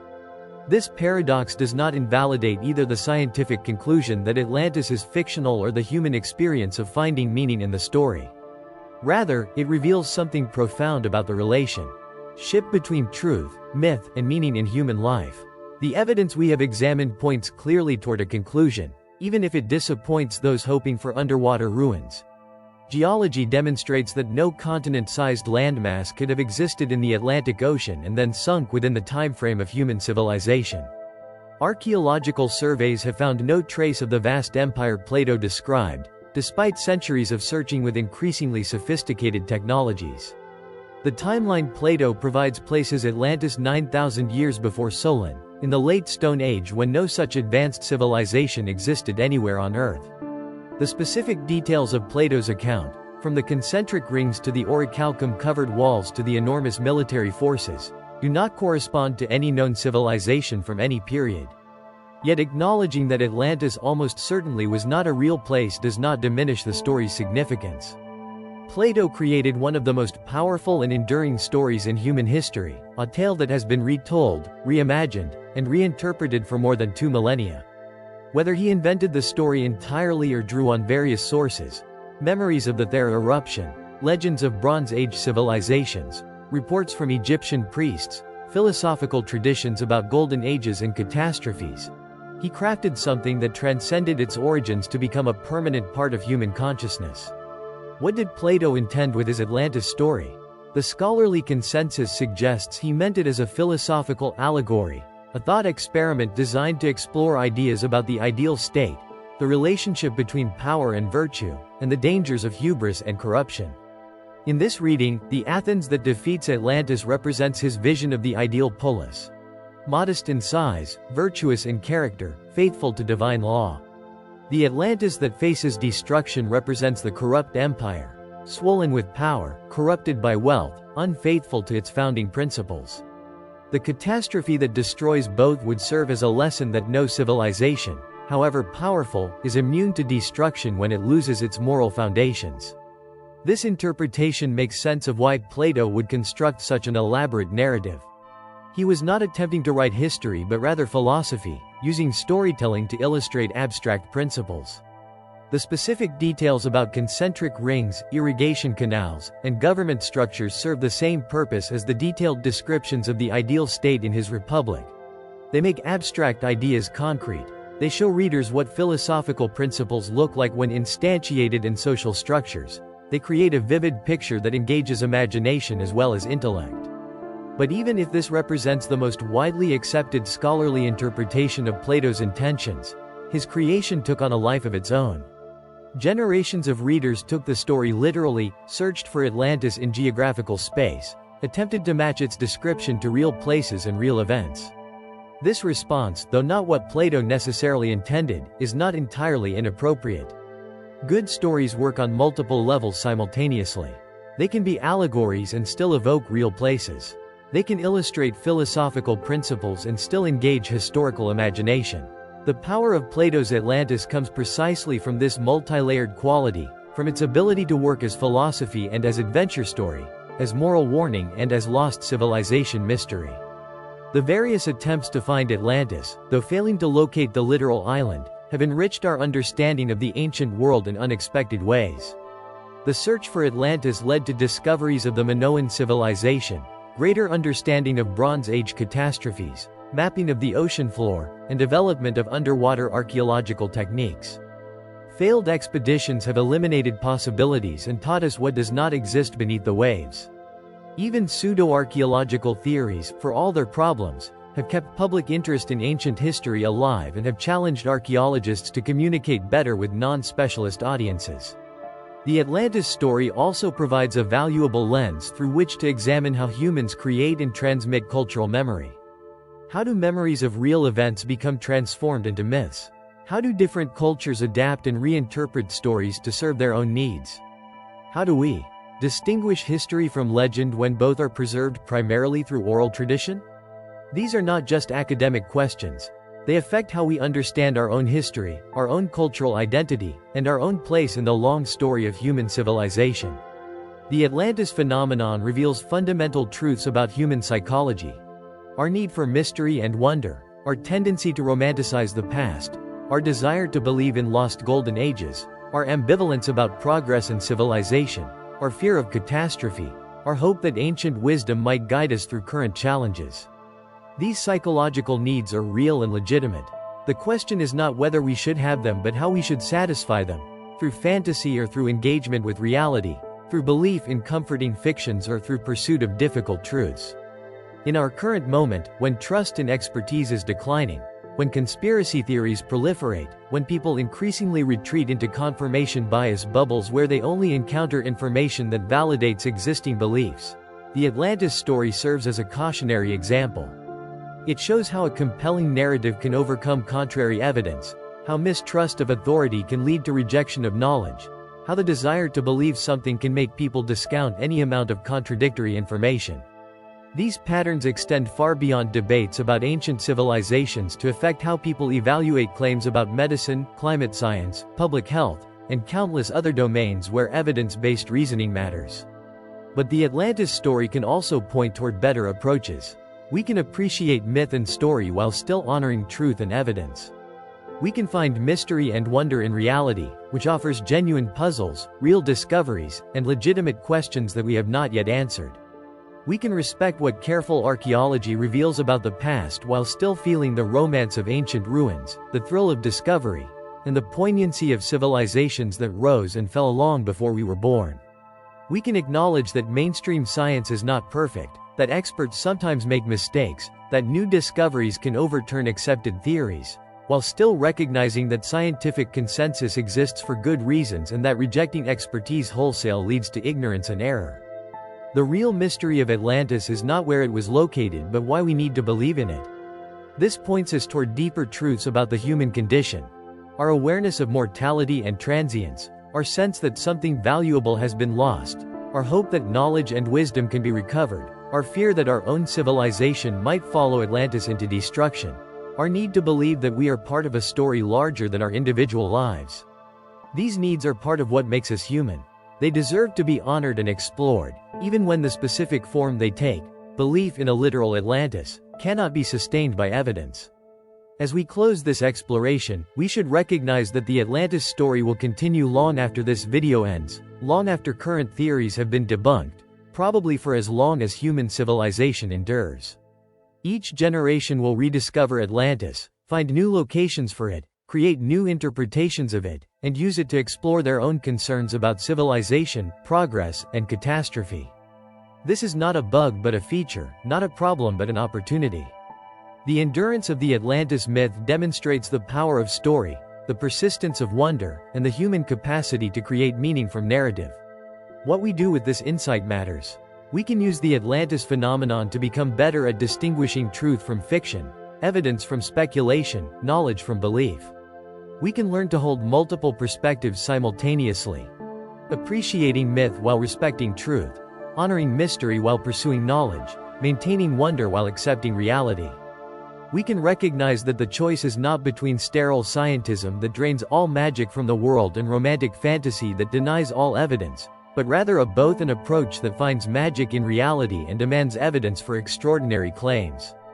The search for Atlantis has taught us that the real treasures are not lost beneath the waves but scattered across the archaeological sites we have actually discovered, preserved in the texts we have actually translated, revealed in the soil layers we have actually excavated, understood through the scientific methods we have actually developed. The Bronze Age civilizations we have uncovered, from Mycenaean Greece to Minoan Crete to Hittite Anatolia, are every bit as fascinating as Atlantis, with the added advantage that they actually existed. The catastrophes that actually destroyed cities and reshaped the ancient world are as dramatic as anything Plato described. The recovery of lost knowledge through patient archaeological work is as thrilling as any treasure hunt for legendary civilizations. Atlantis endures because it speaks to something essential in human experience. It represents the best and worst of us, our capacity for civilization and our capacity for destruction, our wisdom and our hubris, our achievements and our failures. Whether or not an actual Atlantis ever existed becomes, in some sense, beside the point. The story is true in the way that myths are true. Not as historical fact but as expression of human fears, hopes, and understanding of how the world works. It is true as a warning about the fragility of civilization. It is true as a reminder that power corrupts and absolute power corrupts absolutely. It is true as an acknowledgement that nature is stronger than human ambition and that earthquakes do not respect empires. We do not need to find Atlantis beneath the waves to learn these lessons. They are available to us in the story itself, in Plato's warning about a civilization that possessed everything and lost everything through moral failure. They are available in the real history of civilizations that actually did rise and fall. Sumer, Akkad, Babylon, the Harappan cities, the Mycenaeans, Rome, countless others. The pattern Plato described is real, even if his specific example was invented. Civilizations do indeed rise and fall. Moral corruption does indeed precede political collapse. Hubris does indeed invite destruction. Natural catastrophes do indeed wipe out human works. These are truths worth contemplating, whether or not Atlantis existed. As you finish this exploration of the Atlantis mystery, I invite you to carry forward both the skepticism that demands evidence and the openness that allows wonder. Question claims about lost civilizations, but do not lose your capacity for fascination with the past. Reject pseudo-archaeology, but do not reject mystery. Trust scientific expertise, but do not stop asking questions. Look for Atlantis not beneath the waves but in the mirror. Seeing in Plato's warning a reflection of our own civilization's strengths and weaknesses, achievements and dangers. The story of Atlantis is ultimately our own story.